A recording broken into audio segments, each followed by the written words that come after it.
Welcome to Shukla study point. आप सभी का स्वागत है आपके अपने YouTube channel Shukla study point में। मैं शिवम शुक्ला आप सभी दोस्तों का हार्दिक स्वागत करता हूं। आज के वीडियो के माध्यम से हम लोग चर्चा करेंगे अर्थशास्त्र से बनने वाले बहुत ही महत्वपूर्ण प्रश्नों के बारे में और उसके उत्तर के बारे में भी मैं आपको समझाने का प्रयास करूँगा। बेसिकली इकोनॉमिक्स जो सब्जेक्ट है आपका, ये बहुत ही पेचीदा सब्जेक्ट माना जाता है और बच्चे इसको लेकर के घबरा से जाते हैं। एकदम से परेशान होने की बिल्कुल भी ज़रूरत नहीं है। बड़े ही बारीकी के साथ और तीव्र गति से मैं आपको समझाने का प्रयास करूंगा। आपको बता दूं कि बीए सेकंड सेमेस्टर में आप हैं और आपका सब्जेक्ट इकोनॉमिक्स है। लिखित परीक्षा आपकी होती है, यानी कि जिसमें अति लघु उत्तरीय, लघु उत्तरीय और दीर्घ उत्तरीय टाइप के प्रश्न अगर आपकी परीक्षा में पूछे जाते हैं तो आपको बिल्कुल टेंशन लेने की ज़रूरत नहीं है। क्यों नहीं है? क्योंकि शुक्ला स्टडी पॉइंट आपके साथ लगातार बना हुआ है और लगातार आप देख रहे होंगे कि मैं लगातार जो है क्वेश्चंस और आंसर्स की श्रृंखला चलाता रहता हूं। महासंग्राम रिवीजन क्लास बीए के क्षेत्र में एक ऐसी क्रांति ला दिया है कि आप एक ही वीडियो के माध्यम से संपूर्ण सिलेबस को जान पाते हैं, कवर कर पाते हैं। तो ये बहुत ही बारीकी के साथ, बहुत ही एक प्रकार से इफेक्टिव और महत्वपूर्ण प्रश्नों के साथ, तीव्र गति के साथ अध्ययन होता है महासंग्राम रिवीजन क्लास। तो 2024 और 25 की परीक्षाओं के लिए बहुत ही बेहतर जानकारी देने वाला है वीडियो। इकोनॉमिक्स बीए द्वितीय सेमेस्टर, मैक्रो इकोनॉमिक्स के बारे में आपको पढ़ना है। Macro economics and micro economics. What do mean by macro economics and micro economics? क्या जानते हैं आप इसके बारे में? माइक्रो इकोनॉमिक्स मतलब होता है एक प्रकार से जिसको आप बोलते हैं क्या, व्यष्टि अर्थशास्त्र। व्यष्टि का मतलब क्या होता है? छोटा अर्थशास्त्र, ठीक है। माइक्रो और समष्टि का मतलब क्या होता है? बड़ा अर्थशास्त्र, यानी कि माइक्रो। अब मैक्रो का मतलब क्या होता है? इसमें आपको एक प्रकार से माइक्रो इकोनॉमिक्स में आपको समष्टि अर्थशास्त्र के बारे में जानना है और आपने फर्स्ट सेमेस्टर में जो देखा वो था व्यष्टि अर्थशास्त्र, यानी जिसमें आपने माइक्रो इकोनॉमिक्स के बारे में पढ़ा था, ठीक है। तो अब आइए जानने का प्रयास करते हैं कौन कौन से प्रश्न आपकी परीक्षा में बन सकते हैं और वो एक प्रकार से प्रश्न आपकी परीक्षा के लिए कितने इफेक्टिव होंगे, और वो चीज़ों को भी क्लियर करते हुए हम आगे बढ़ेंगे। सारी चीज़ों को आपको समझाते हुए आगे बढ़ूंगा, तो बारीकी के साथ हर एक चीज़ को मैं आपको बताऊंगा, तो परेशान होने की बिल्कुल भी आपको ज़रूरत नहीं पड़ेगी। ओके, चले सॉरी। प्रश्न आपकी स्क्रीन पर आ चुका। पहला क्वेश्चन है, समष्टि अर्थशास्त्र की सीमाएं बताएं। यानी कि समष्टि अर्थशास्त्र की सीमाएं मतलब कि किन किन चीज़ों तक सीमित है ये, यानी कि समष्टि अर्थशास्त्र अगर इतना ही पावरफुल होता कि मात्र इसके अध्ययन कर लेने से संपूर्ण अर्थशास्त्र के अध्ययन एक प्रकार से पूरे माने जाते, तो हम क्यों माइक्रो इकोनॉमिक्स पढ़ते? यानी ज़रूरत है माइक्रो इकोनॉमिक्स की भी और मैक्रो इकोनॉमिक्स की भी, यानी कि दोनों इकोनॉमिक्स की बहुत ही सख्त ज़रूरत है, ठीक है। ये बात आप ध्यान, कितनी ज़रूरत है? बहुत ही सख्त ज़रूरत है और ठीक ठाक ज़रूरत है दोनों की, और दोनों एक दूसरे से संबंधित भी हैं। यानी कुछ इसकी सीमाएं हैं, कुछ माइक्रो इकोनॉमिक्स की सीमाएं होंगी। सीमाओं का बेसिकली मतलब ये होता है कि उसके कुछ फैक्टर या कुछ नियम कायदे जो होते हैं कुछ ही क्षेत्रों तक काम करते हैं, संपूर्ण अर्थशास्त्र को अपने कब्जे में नहीं ले पाते हैं। यानी कि कुछ ऐसे क्षेत्र होते हैं जिनमें एक प्रकार से ये एक प्रकार से मतलब कि अच्छी चीज़ें या उपयुक्त जानकारी नहीं दे पाते। समष्टि अर्थशास्त्र की भी कई सीमाएं हैं। पहली सीमा देखें, अभी चर्चा करेंगे। देखिए, आर्थिक विश्लेषण में समष्टि अर्थशास्त्र यानी माइक्रो इकोनॉमिक्स का विशेष महत्व होते हुए भी यह स्वीकार करना होगा कि केवल इसी के द्वारा संपूर्ण आर्थिक गतिविधियों का अध्ययन करना संभव नहीं है। इस पद्धति की भी अपनी कुछ सीमाएं हैं, जैसे कि पहली सीमा, केवल समष्टि अर्थशास्त्र के प्रयोग के द्वारा सही अंतिम जोड़ या अनुमान प्राप्त करना अत्यंत कठिन होता है, पहली सीमा। दूसरी सीमा, समष्टि विश्लेषण यानी कि जो है मैक्रो एनालिसिस के द्वारा कभी कभी भ्रामात्मक परिणाम भी सामने या भ्रामात्मक जानकारी भी आती है जो भ्रम उत्पन्न कर देती है कि भाई क्या सही हो सकता है। यानी एकदम फैक्चुअल जानकारी आपको यहाँ पर कभी कभी नहीं मिलती है, क्योंकि अनेक बार कुछ बातें व्यक्तिगत इकाइयों अथवा छोटे छोटे समूहों के लिए तो सत्य होती हैं, परंतु संपूर्ण अर्थव्यवस्था के लिए सत्य नहीं होती हैं, ठीक है। तो इस मामले में भी दिक्कत आती है। तीसरी सीमा है कि कभी कभी समूह की अपेक्षा समूह की जो संरचना होती है समूह की, ठीक है, समूह की संरचना व बनावट अधिक महत्वपूर्ण होती है। तो ये भी एक प्रकार से एक सीमा है। इसके अलावा आगे अगर देखेंगे तो यह आवश्यक नहीं है कि समूह विशेष का अर्थव्यवस्था के सभी क्षेत्रों पर समान प्रभाव पड़े। अतः समष्टि अर्थशास्त्र कभी कभी सर्वदा सही निष्कर्ष प्रदान करने में भी अपने आप को असमर्थ पाता है। यानी कि हर एक जगह पर, हर एक मुद्दों पर समष्टि अर्थशास्त्र की विधियों का प्रयोग करके अगर आप अध्ययन करेंगे किसी भी आर्थिक मुद्दे का, तो हमेशा सही जानकारी आपको नहीं मिलेगी। कभी कभी भ्रामक जानकारी या गलत जानकारी का भी सामना आपको करना पड़ सकता है। ठीक है। इसके अलावा पांचवा एक प्रकार से सीमा यह है कि समष्टि अर्थशास्त्र के अंतर्गत हम व्यक्तिगत अनुभव के निष्कर्षों को बिना सोचे समझे समूची अर्थव्यवस्था पर एक प्रकार से उसको लागू करने का प्रयास करते हैं। परंतु यह आवश्यक नहीं है कि जो बात एक व्यक्ति के लिए सत्य हो वह समस्त अर्थव्यवस्था के लिए भी सत्य होगी। प्रोफेसर बोल्डिंग ने स्पष्ट किया कि व्यापक अर्थशास्त्र में हमको व्यक्तिगत अनुभव से कोई निष्कर्ष नहीं निकालना चाहिए। ठीक है। कुल मिलाकर के आपको बताऊं, जैसे कि अगर आप एक पर्टिकुलर व्यक्ति का अध्ययन करेंगे तो उससे एक प्रकार से क्या जानकारी, मतलब पर्टिकुलर व्यक्ति के अध्ययन से संपूर्ण देश के बारे में आप जानकारी नहीं अध्ययन कर पाएंगे। और अगर आप सोचें कि संपूर्ण एक पूरे देश के बारे में अध्ययन कर लें, उससे सारी जनता खुश हो जाएगी, सारी जनता प्रॉफिट हो जाएगी, तो ऐसा भी ज़रूरी नहीं। यानी कि दोनों का अध्ययन बहुत ही इंपॉर्टेंट हो जाता है किसी भी, यानी कि केवल इकोनॉमिक्स में, मतलब इकोनॉमिक्स के दो भाग हैं, एक तो व्यष्टि और एक समष्टि। तो केवल व्यष्टि के अध्ययन को मात्र संपूर्ण अर्थशास्त्र नहीं कहेंगे और ना ही केवल समष्टि को, यानी कि दोनों का अध्ययन मैंडेटरी है, दोनों का अध्ययन इंपॉर्टेंट है। प्रश्न नंबर 2 आप देखेंगे सभी लोग, बहुत ही ज़बरदस्त क्वेश्चन आ चुका है, फटाफट से आप देखेंगे।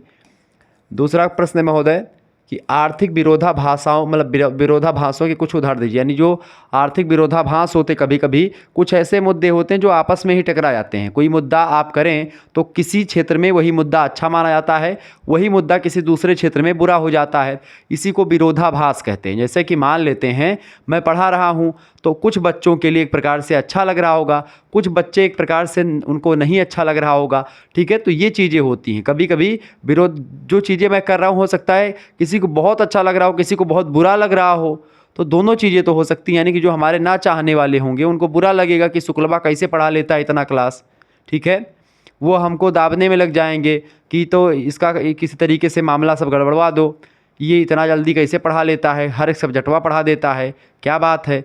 तो ये सब क्या है, ये सब एक प्रकार से जो है विरोधाभासी तो है। यानी किसी को अच्छा भी लग सकता है, किसी को बुरा भी लग सकता है। तो आर्थिक विरोधाभासों के कुछ उदाहरण हैं जो कि निम्नलिखित हैं। पहला है एक व्यक्ति के द्वारा बचत करना। अगर एक व्यक्ति बचत करता है, सेविंग करता है तो अच्छी बात है, उस व्यक्ति के लिए अच्छी बात है।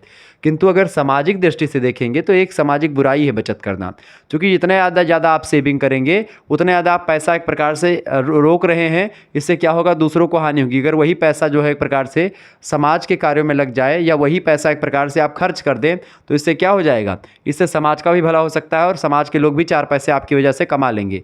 यानी कि ज़रूरी नहीं केवल सेविंग करने से ही, सेविंग करना ही एक प्रकार सबसे बड़ा काम हो जाएगा। यानी कुल मिलाकर के कहने का मतलब ये है कि जो काम एक पर्टिकुलर समय में एक पर्टिकुलर व्यक्ति के लिए अच्छा होता है, वही काम उसी समय में या दूसरे समय में किसी दूसरे व्यक्ति के लिए एक प्रकार से वही काम बुरा हो सकता है। ठीक है। ये बात ध्यान रखें, किसी क्षेत्र के लिए अच्छा, किसी क्षेत्र के लिए बुरा। दूसरी बात है कि एक व्यक्ति के पास मुद्रा की मात्रा का बढ़ाना लाभप्रद है। यानी एक व्यक्ति अगर सोचे कि भाई उसके पास मुद्रा या रुपया ज़्यादा हो जाए तो ये एक प्रकार से लाभप्रद है उस व्यक्ति के लिए, पर्टिकुलर व्यक्ति के लिए, उसके लिए अच्छा है ये। लेकिन अगर आप देखेंगे चलन मुद्रा की मात्रा का बढ़ना हानिकारक है, क्योंकि इसमें मुद्रास्फीति की दर बढ़ जाती है। तो ये एक प्रकार से दोनों तरीके से आप देख रहे हैं। तीसरा विरोधाभास ये होता है आर्थिक विरोधाभासों में कि एक जमा करता, यानी जो पैसा जमा करने वाला, जमाकर्ता के द्वारा बैंक से रुपया निकालना ठीक है। यानी अगर आपने पैसा बैंक में जमा किया है, आप रुपया निकाल रहे हैं तो ठीक है। लेकिन सभी जमाकर्ताओं के द्वारा एक साथ बैंक से रुपया निकालने पर क्या होगा, बैंक फेल हो जाएंगे और बंद हो जाएंगे बैंक की। चूँकि सभी लोगों ने जो पैसा जमा किया है, सभी लोग जाकर के अभी अपना सारा पैसा निकाल ले बैंक से, तो क्या हो जाएगा, बैंक घाटे में चला जाएगा और बैंक एक प्रकार से दिवालिया घोषित हो जाएगा, बैंक का कोई अस्तित्व नहीं रह जाएगा। ठीक है। या सारे लोग पैसा जमा ही कर दे, निकालने वाला कोई हो ही ना, तो भी दिक्कत हो सकती है। तो कुल मिलाकर के एक ही चीज़ें दो परिस्थितियों में, एक प्रकार से भिन्न भिन्न परिस्थितियों में एक दूसरे की विरोधाभास कर सकते हैं। चौथा पॉइंट पीगू के अनुसार, पीगू बड़े ज़बरदस्त अर्थशास्त्री हैं। इन्होंने कहा कि एक उद्योग धंधे में मजदूरी कम देने से रोजगार बढ़ाया जा सकता है। मान लेते हैं कोई काम है, कोई वर्क है और वहाँ पर मजदूरी अगर आप कम देंगे तो आपके रोजगार में आप उसको एक चूँकि प्रॉफिट, अगर मजदूरी कम देंगे तो आपका फ़ायदा होगा और आप आगे बढ़ जाएंगे। लेकिन यही मजदूरी में सामान्य कटौती ही एक प्रकार से बेरोजगारी को जन्म देती है। मजदूरी में आप सामान्य कटौती करेंगे लगातार तो लोग एक प्रकार से आपके काम में रुचि नहीं दिखाएंगे और लोग वो काम नहीं करना चाहेंगे। यानी लोग एक प्रकार से काम से असंतुष्ट हो जाएंगे और काम नहीं करेंगे, कहेंगे इससे अच्छा तो घर ही रहा कि भैंस वगैरह राख ली, दुठो बढ़िया उन्हें चरियो, घास काट के खवाई। तो यही काम हो जाएगा फिर, यानी वो प्रचंड बेरोजगारी की तरफ चले जाएंगे। प्रचंड बेरोजगारी का मतलब ये होता है कि घर में रहो आराम से, संयुक्त परिवार है, बप्पा कमात हैं, हम घर में परा हन, भैंस दूठू हैं, वही कुएर चलाई थे, सानी हौदी करी थे, बस हमारो काम खत्म, बप्पा तो कमाते हैं। यानी खाए के मिलबे करे संजवा कहे थोड़ा बहुत हमू काम करी थे, केहू डांट डपट ना पाए, बाकी काम हो रहा है। तो यही होती प्रचंड बेरोजगारी। अर्थशास्त्र में इसको बोलते हैं प्रचंड बेरोजगारी। यानी कि एक दुकान खुली है, 4 भाई हो, 4 के चारों भाई उसी दुकान में लगे हुए हो, ठीक है। यानी कि इनकम का स्रोत एक ही हो, सोर्स ऑफ इनकम एक ही हो और 4-5 लोग एक प्रकार से उस पर पल रहे हो। क्लियर। 5वां विरोधाभास ये होता है समष्टि विश्लेषण में क्या होता है कि समूहों का मापन भी अत्यंत कठिन हो जाता है, क्योंकि समूहों में अनेक प्रकार की मदें होती हैं जिन्हें कभी कभी एक सामूहिक आधार पर लाना संभव नहीं हो पाता है। छठी बात यह है कि कभी कभी समूह की अपेक्षा समूह की संरचना और बनावट अधिक महत्वपूर्ण होती हैं।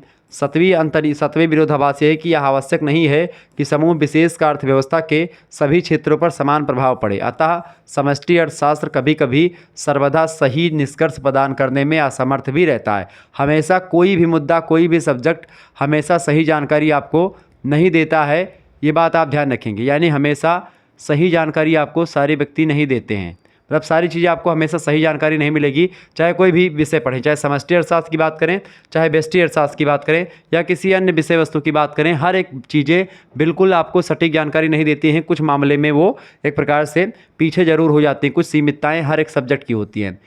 तीसरा क्वेश्चन आपके स्क्रीन पर आ चुका है, सूक्ष्म अर्थव्यवस्था या अर्थशास्त्र एवं व्यापक अर्थशास्त्र में अंतर बताइए, अथवा व्यष्टि तथा समष्टि अर्थशास्त्र में क्या अंतर होता है बताएं।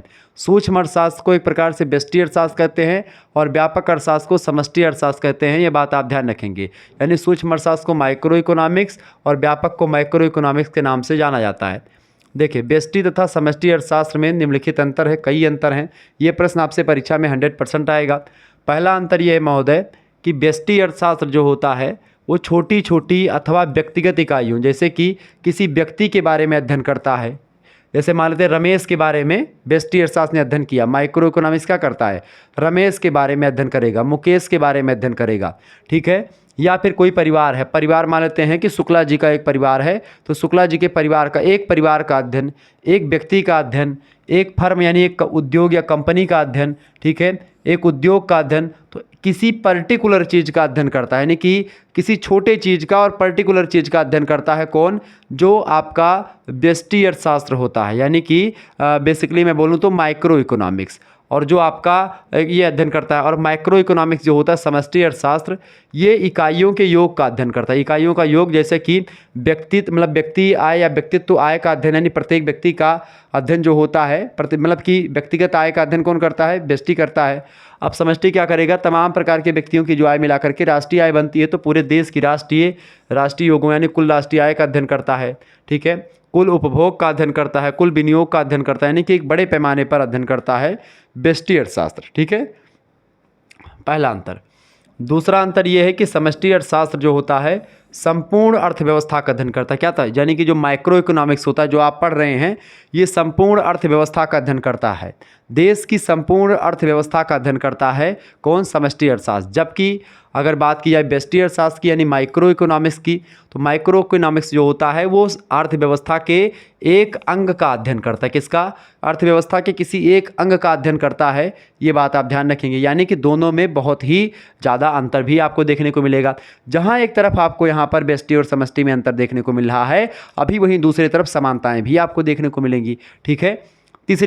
तीसरा अंतर, अर्थशास्त्र के योग करने की क्रिया है। मतलब अर्थशास्त्र जो आपका समष्टि अर्थशास्त्र होता है वो योग करने की क्रिया होती है। समष्टि में क्या होता है, सभी को मिला करके अध्ययन किया जाता है, जबकि व्यष्टि अर्थशास्त्र में योग को टुकड़ों में तोड़ने की क्रिया होती है, यानी कि जो जुड़ा हुआ चीज़ें होती हैं उनको टुकड़ों में कर करके प्रत्येक इकाइयों में बांट करके उसका अध्ययन किया जाता है। चौथा अंतर यह है कि व्यष्टि अर्थशास्त्र का मुख्य विषय जो होता है वो कीमत सिद्धांत का विश्लेषण करना होता है, यानी कि कीमत और सिद्धांत। ठीक है, इसका अध्ययन व्यष्टि अर्थशास्त्र करता है, यानी कि माइक्रो इकोनॉमिक्स। जबकि जो समष्टि अर्थशास्त्र होता है यानी कि माइक्रो इकोनॉमिक्स, ये राष्ट्रीय आय और रोजगार पर एक प्रकार से केंद्रित है, यानी राष्ट्रीय आय और रोजगार पर केंद्रित है समष्टि, और कीमत सिद्धांत पर किसी चीज़ की कीमत, आय, व्यय, ये सब चीज़ पूरा मतलब की जो कीमत होगी और कीमत का सिद्धांत क्या होगा, मूल्य क्या होगा, या एमआरपी वगैरह पर काम करता है कौन, ये व्यष्टि अर्थशास्त्र। तो कुल मिलाकर के ये व्यष्टि और समष्टि में दोनों में अंतर हो गया। ये प्रश्न आपका परीक्षा में पूछा जाएगा। आपने मेरे हिसाब से बहुत सरल चीज़ें तरीके से मैं आपको बता रहा हूँ, समझा रहा हूँ, तो आपके समझ में ज़रूर आ रहा होगा। अगर वीडियो समझ में आ रही तो प्लीज़ वीडियो को लाइक करें। आप लोग लाइक नहीं करते हो, मैं 2-2 घंटा पढ़ा करके मर जाता हूँ, मतलब मर क्या जाता हूँ, एकदम से तबीयत सी ख़राब हो जाती है और मेहनत करता हूँ दिन रात, लेकिन आप लोगों को तो कुछ समझ ही नहीं आता, वीडियो को लाइक ही नहीं करोगे। अरे भैया, अगर मान लेते हैं कि 1000 लोगों ने वीडियो देखा और उनमें से कम अगर आप 200 लाइक भी ना पहुंचाओ या 100 लाइक भी ना पहुंचाओ, तो फिर एकदम से समझो फिर पढ़ाने का क्या मतलब है यार। या तो आपको पसंद नहीं आ रहा है, और या फिर एक प्रकार से आप करना नहीं चाहते हो, दो में से एक चीज़ हो सकती है। और मेरे हिसाब से जहाँ तक मेरा अनुभव कहता है कि आप लोग समझ ज़रूर पाते हैं जो मैं समझाने का प्रयास करता हूँ। तो अगर प्लीज़ समझ में आ रही बातें तो लाइक करें। चले अगला क्वेश्चन से आपका अगला प्रश्न आपकी स्क्रीन पर आ चुका, फटाफट से आप लोग देखने का प्रयास करेंगे। अगला प्रश्न है, बहुत ही इंपॉर्टेंट है, व्यष्टि तथा समष्टि अर्थशास्त्र में पारस्परिक निर्भरता को समझाइए, यानी एक दूसरे से जो संबंधित हैं, निर्भर है एक दूसरे पर, चूंकि अलग नहीं हो सकते। एक ही सिक्के के दो पहलू हैं। अर्थशास्त्र एक सिक्का है, व्यष्टि उसका हेड है और समष्टि उसका टेल है, ये समझें। ठीक है, व्यष्टि तथा समष्टि अर्थशास्त्र एक दूसरे से सर्वदा पृथक ना होकर के परस्पर संबंधित हैं, और दोनों विधियां एक दूसरे की प्रतियोगी ना होकर के पूरक हैं, यानी एक दूसरे की कंपटीशन नहीं करती, एक दूसरे से तालमेल बना करके चलती हैं और पूरक हैं। साथ ही अर्थव्यवस्था के विधिवत अध्ययन के लिए दोनों का ज्ञान परम आवश्यक होता है। पहली बात, व्यष्टि अर्थशास्त्र जो है समष्टि अर्थशास्त्र पर निर्भर होता है। क्या, यानी कि व्यष्टि अर्थशास्त्र जो होता है, यानी कि जो माइक्रो इकोनॉमिक्स होता है, ये माइक्रो इकोनॉमिक्स पर डिपेंड होता है। क्यों डिपेंड होता है? क्योंकि समष्टि परक आर्थिक परिवर्तन व्यष्टि परक आर्थिक चरों के मूल्यों में परिवर्तन कर लेता है, यानी कि के मूल्य में परिवर्तन से एक प्रकार से क्या होता है, उसमें भी परिवर्तन, यानी समष्टि परक आर्थिक परिवर्तन व्यष्टि परक आर्थिक चरों के मूल्यों में भी परिवर्तन कर देता है। दूसरी बात, अर्थशास्त्र में आय का, उत्पादन का, रोजगार का, इन सभी का कुल मात्रा व्यक्तिगत फर्मों तथा उद्योगों का व्यक्तिगत आय का, उत्पादन का, रोजगार को प्रभावित करती है। तो कुल मिलाकर के दोनों एक प्रकार से एक दूसरे से संबंधित हैं। सामान्य मूल्य स्तर किसी एक वस्तु के मूल्य निर्धारण को भी प्रभावित करता है, तो ये भी एक प्रकार से होता है। दूसरी बात ये कि समष्टि अर्थशास्त्र जो होता है व्यष्टि अर्थशास्त्र पर निर्भर होता है। तो एक तो ये, दूसरी पहली बात मैंने क्या बताई थी कि भाई व्यष्टि अर्थशास्त्र जो है वो समष्टि पर डिपेंड है, लेकिन समष्टि अर्थशास्त्र व्यष्टि पर डिपेंड है। इसका तर्क ये है कि पहली बात, समूह का निर्माण जो होता है इकाइयों से होता है, छोटी छोटी चीज़ मिलकर के एक समूह का निर्माण करते हैं, तो इस पर यानी कि अब व्यष्टि अर्थशास्त्र पर डिपेंड होना पड़ेगा समष्टि को। दूसरी बात, अर्थशास्त्र की सामान्य प्रकृति का ज्ञान प्राप्त करने के लिए उन सिद्धांतों का ज्ञान होना बहुत आवश्यक है जो व्यक्तियों, परिवारों और फर्मों के व्यवहार का प्रभाव डालते हैं। ठीक है, पर प्रभाव डालते, तो ये भी डिपेंड है। और तीसरा डिपेंडेंट होने का जो एक प्रकार से कारण ये है कि कुल आय में वृद्धि की मांग पर प्रभाव ज्ञात करने के लिए अलग अलग वस्तुओं की मांग परिवर्तन पर विचार करना जरूरी होता है। इसीलिए भी एक प्रकार से समष्टि अर्थशास्त्र डिपेंड है किस पर, व्यष्टि पर। ये बात आप ध्यान रखेंगे। इसलिए कहा जाता है कि व्यष्टि तथा समष्टि अर्थशास्त्र एक दूसरे के कॉम्प्लीमेंट हैं, एक दूसरे के पूरक हैं, प्रतियोगी यानी कंपटीटर नहीं है। यही कारण है कि लगभग सभी अर्थशास्त्री एक मत से दोनों को सर्वदा पूरक बनाते हैं और मानते हैं। प्रोफेसर सैमुअल्सन के शब्दों में अगर देखें तो प्रोफेसर सैमुअल्सन बड़े ज़बरदस्त विद्वान हैं। इन्होंने कहा इसके संबंध को बताते हुए व्यष्टि और समष्टि के, कि वास्तव में व्यष्टि तथा समष्टि अर्थशास्त्र में कोई विरोध नहीं है, दोनों अत्यंत आवश्यक हैं। यदि आप एक को जानते हैं और दूसरे को नहीं जानते या नहीं समझते तो केवल आप अर्ध शिक्षित हैं, आप पूर्ण शिक्षित नहीं कहे जाएंगे। ठीक है, यानी आपने अर्थव्यवस्था के केवल एक पहलू का अध्ययन किया है तो आप एक पहलू एक प्रकार से के बारे में ही जानते हैं, सेकंड के बारे में नहीं जानते तो आपने पूर्ण अर्थशास्त्र का अध्ययन नहीं किया। ठीक है, आगे देखते हैं। अगला प्रश्न आपकी स्क्रीन पर आ चुका, फटाफट से आप लोग देखने का प्रयास करेंगे। बहुत ही महत्वपूर्ण क्वेश्चन है भाई, सभी लोग देखने का प्रयास करेंगे। प्रश्न आपका है अगला, देखेंगे। प्रश्न है राष्ट्रीय आय को परिभाषित कीजिए। बहुत ही ज़बरदस्त क्वेश्चन है, परीक्षा में 100% आएगा। प्रोफेसर मार्शल कहते हैं राष्ट्रीय आय की परिभाषा को देते हुए, नेशनल इनकम की परिभाषा की मैं बात कर रहा हूँ, क्योंकि नेशनल इनकम का अध्ययन एक प्रकार से समष्टि अर्थशास्त्र के अंतर्गत किया जाता है। तो प्रोफेसर मार्शल कहते हैं कि किसी देश का श्रम और पूंजी उसके प्राकृतिक साधनों पर कार्यशील होकर के एक साल में यानी प्रतिवर्ष भौतिक या अभौतिक वस्तुओं का निश्चित वास्तविक उत्पादन करते हैं, जिनमें सब प्रकार की सेवाएं शामिल होती हैं, और इसे ही देश की वास्तविक राष्ट्रीय आय कहते हैं। ठीक है, यानी एक साल के अंदर या प्रत्येक वर्ष, हर वर्ष एक चीज़ें होती हैं। प्रत्येक वर्ष मतलब एक साल में क्या होता है, किसी देश का श्रम और पूंजी उसके प्राकृतिक साधनों पर कार्यशील होते हैं, यानी उसका जो वहाँ पर रह रहे लोग हैं उन वो मेहनत करते हैं और पूंजी करके यानी पैसा लगा करके, मान लेते कोयला यहाँ पर भारत में हो रहा है, अब कोयला को एक प्रकार से बनाने में बहुत ज़्यादा पैसा लगाते हैं, और वही सब पैसा एक प्रकार से यहाँ प्राकृतिक संसाधनों का दोहन करके प्रतिवर्ष जो एक प्रकार से वस्तु भौतिक और अभौतिक वस्तुओं का निर्माण करते हैं, उनका एक प्रकार से जो बाजार का मूल्य होता है, यानी कि उसका जो बाजारिक मूल्य होता है, वही एक प्रकार से एक साल में जितना मूल्य कमा लेते वही राष्ट्रीय आय होती, इनकम होती है। ठीक है, मार्शल महोदय की अगर बात की जाए, प्रोफेसर मार्शल ने उपरोक्त परिभाषा में वास्तविक शब्द का प्रयोग इसलिए किया है क्योंकि कुल उत्पादन में से कच्चे माल का मूल्य घिसावट अथवा क्षय या कर तथा बीमा व्यय को निकाल करके ही वास्तविक राष्ट्रीय आय ज्ञात की जा सकती है। इस आय में विदेशों से प्राप्त होने वाली आय भी सम्मिलित हो जाती है। ठीक है, अब मैं इसको थोड़ा सा और सरल तरीके से आपको समझाने का प्रयास करता हूँ कि भाई ये वास्तव में होती क्या है। ठीक है, चले यहीं पर मैं आपको ये राष्ट्रीय आय समझा दूँ।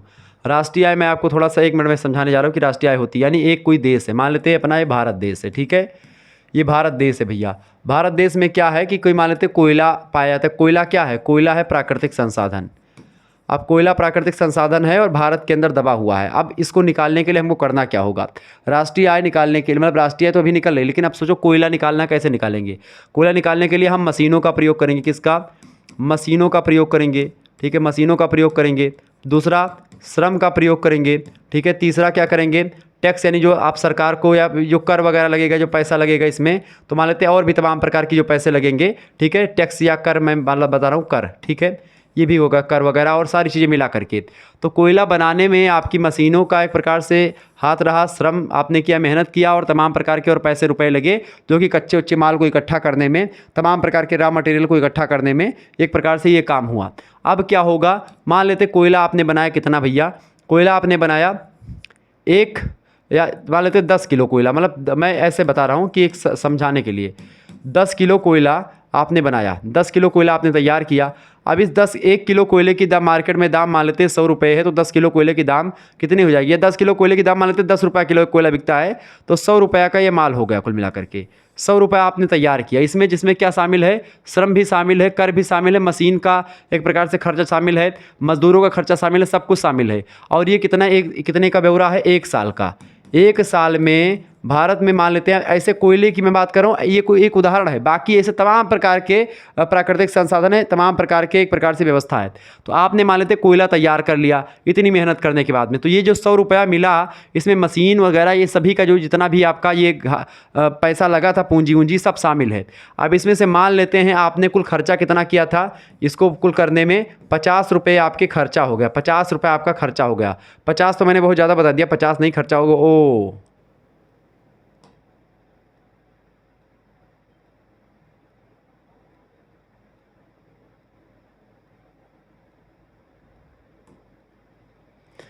चलें, तो ये भारत देश था, गड़बड़ा गया।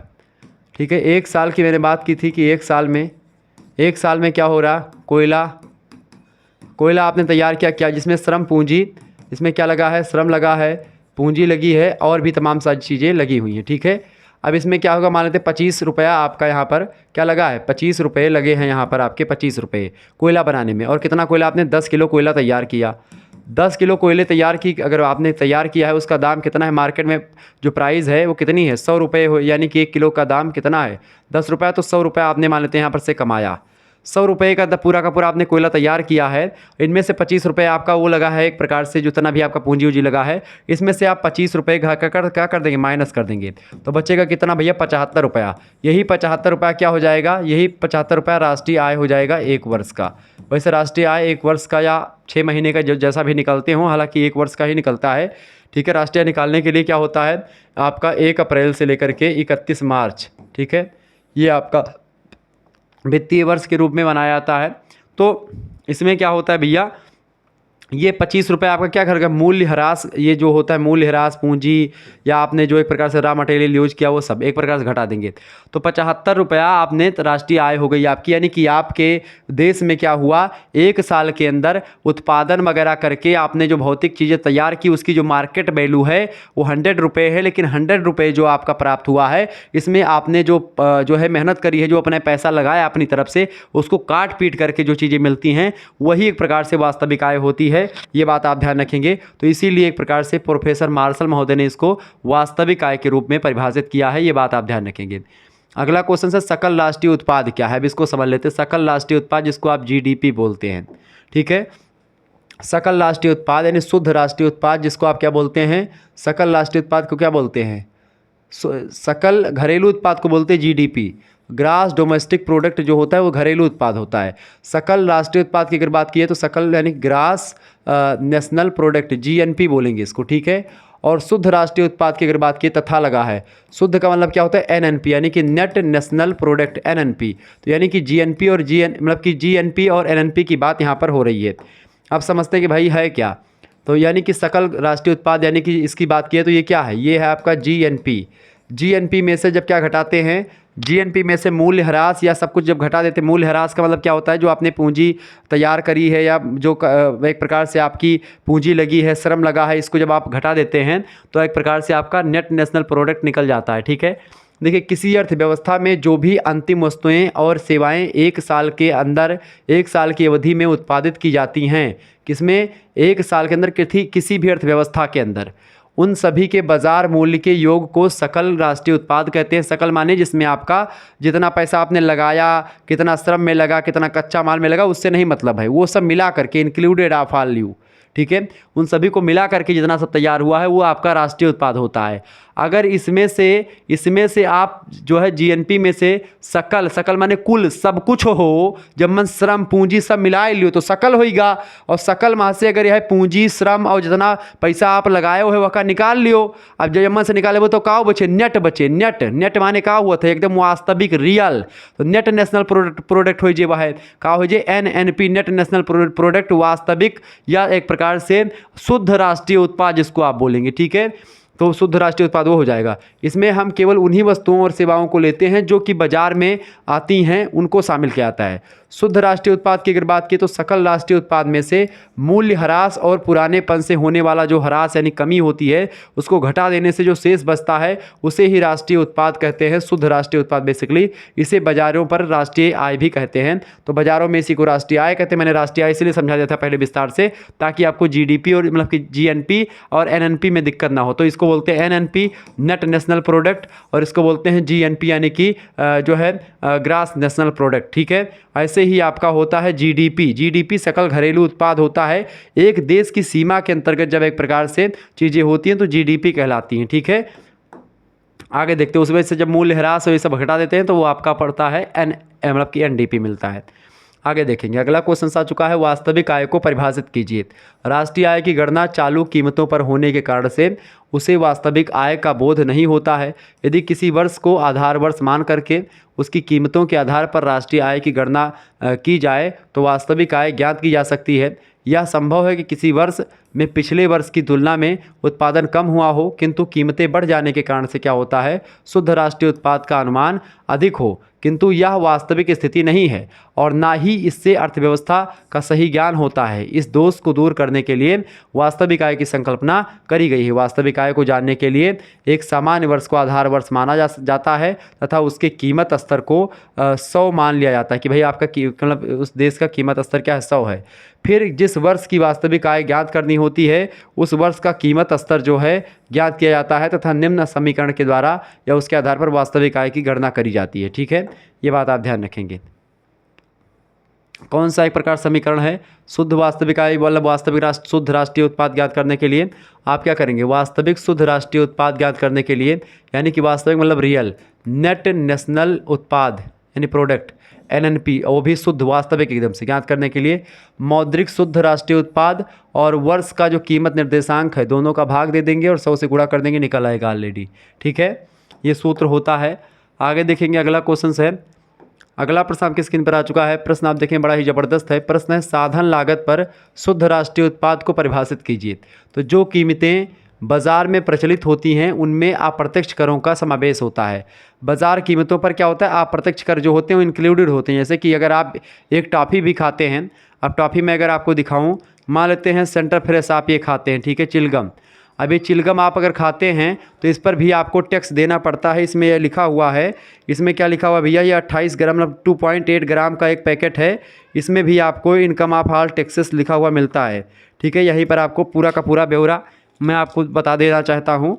इसमें सारी चीज़ें आपको लिखी हुई मिलती है कि भाई इनमें जितना भी पैसा, कितना टैक्स लगा, कितना मैन्युफैक्चरिंग में लगा है, सब कुछ यहीं पर आपका इंक्लूडेड होता है। और लिखा होता है कि इनकम ऑफ ऑल टैक्सेस, यानी कि ये जो 1 रुपये का मिलता है, ये देखिए इसमें 1 रुपये का जो मिलता है उसमें आपका पूरा का पूरा जो आपका टैक्स होता है, जो कंपनी को, जो सरकार को देती है कंपनी, वो सब उसी में इंक्लूड करके जनता से वो रेट मिल जाता है। यानी जनता से एक प्रकार से हर एक चीज़ टैक्स जो होता है वो अप्रत्यक्ष रूप से जनता देती है। आप टॉफ़ी खाते हो, बिस्कुट खाते हो, नमकीन खाते हो, आप एक प्रकार से आटा खरीदते हो मार्केट से या नहीं खरीदते हो, या फिर जो भी आप काम करते हो, आप एक सिगरेट का पैकेट खरीदते हो या आप तंबाकू खाते हो, तो भी आपसे मतलब पैसा एक प्रकार से अप्रत्यक्ष रूप से ज़्यादा देते हो, जो कि उस वस्तु की कीमत उतनी नहीं होती जितनी मूल्य लिखी होती है।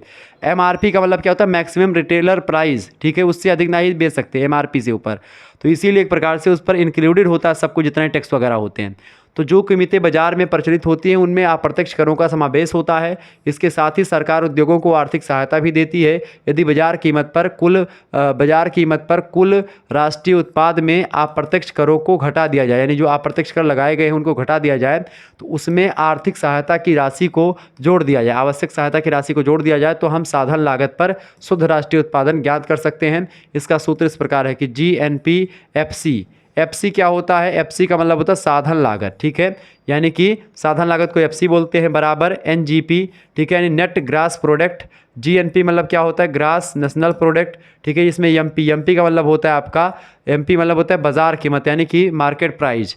ठीक है, माइनस अप्रत्यक्ष कर प्लस अनुदान, ये सब एक प्रकार से आपका पूरा का पूरा सूत्र होता है, ये ध्यान रखेंगे।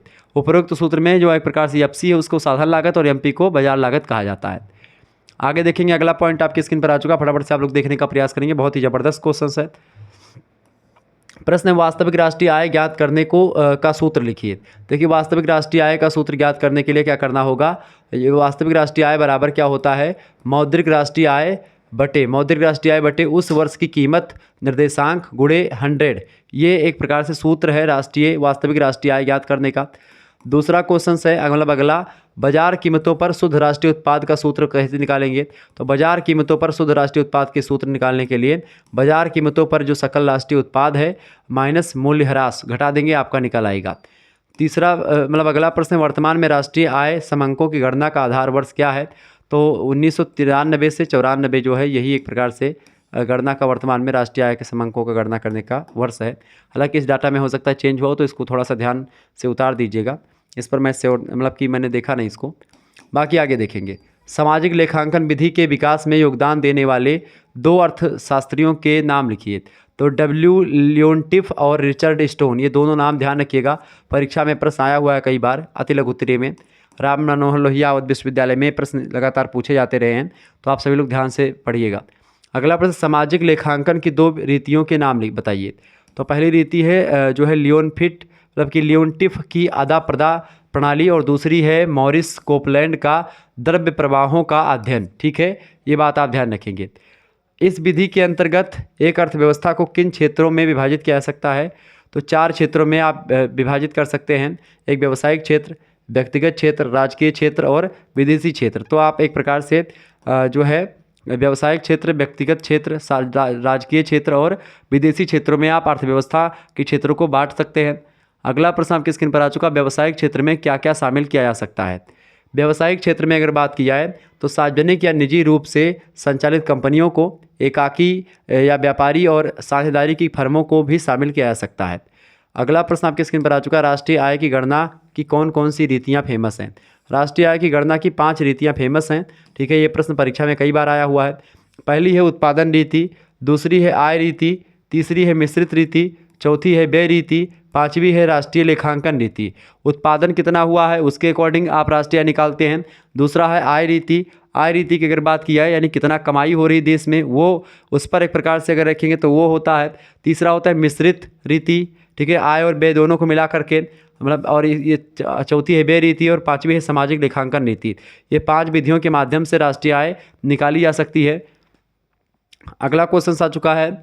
अगला प्रश्न भैया, प्रोफेसर पीगू ने आर्थिक कल्याण को कितने भागों में बांटा है। तो प्रोफेसर पीगू ने आर्थिक कल्याण को 2 भागों में बांटा है, ध्यान रखेंगे।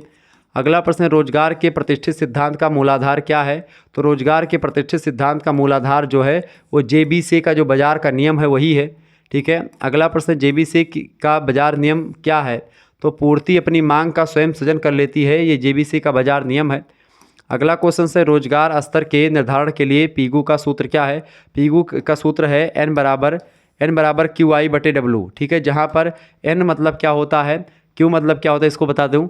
N मतलब होता है कार्यरत श्रमिकों की संख्या, Y मतलब होता है राष्ट्रीय आय और W मतलब होता है मजदूरी की दर। ठीक है, ये बात यानी मजदूरी की दर W का मतलब होता है, ये Y का मतलब होता है राष्ट्रीय आय, Q का मतलब क्या होता है, ये Q ये सूत्र से ही है और W का मतलब होता है मजदूरी की दर। ठीक है, और N का मतलब होता है कार्यरत श्रमिकों की संख्या। क्लियर, तो ये हो जाएगा आपका रोजगार का नियम। रोजगार के स्तर निर्धारण के लिए पीगू का सूत्र है।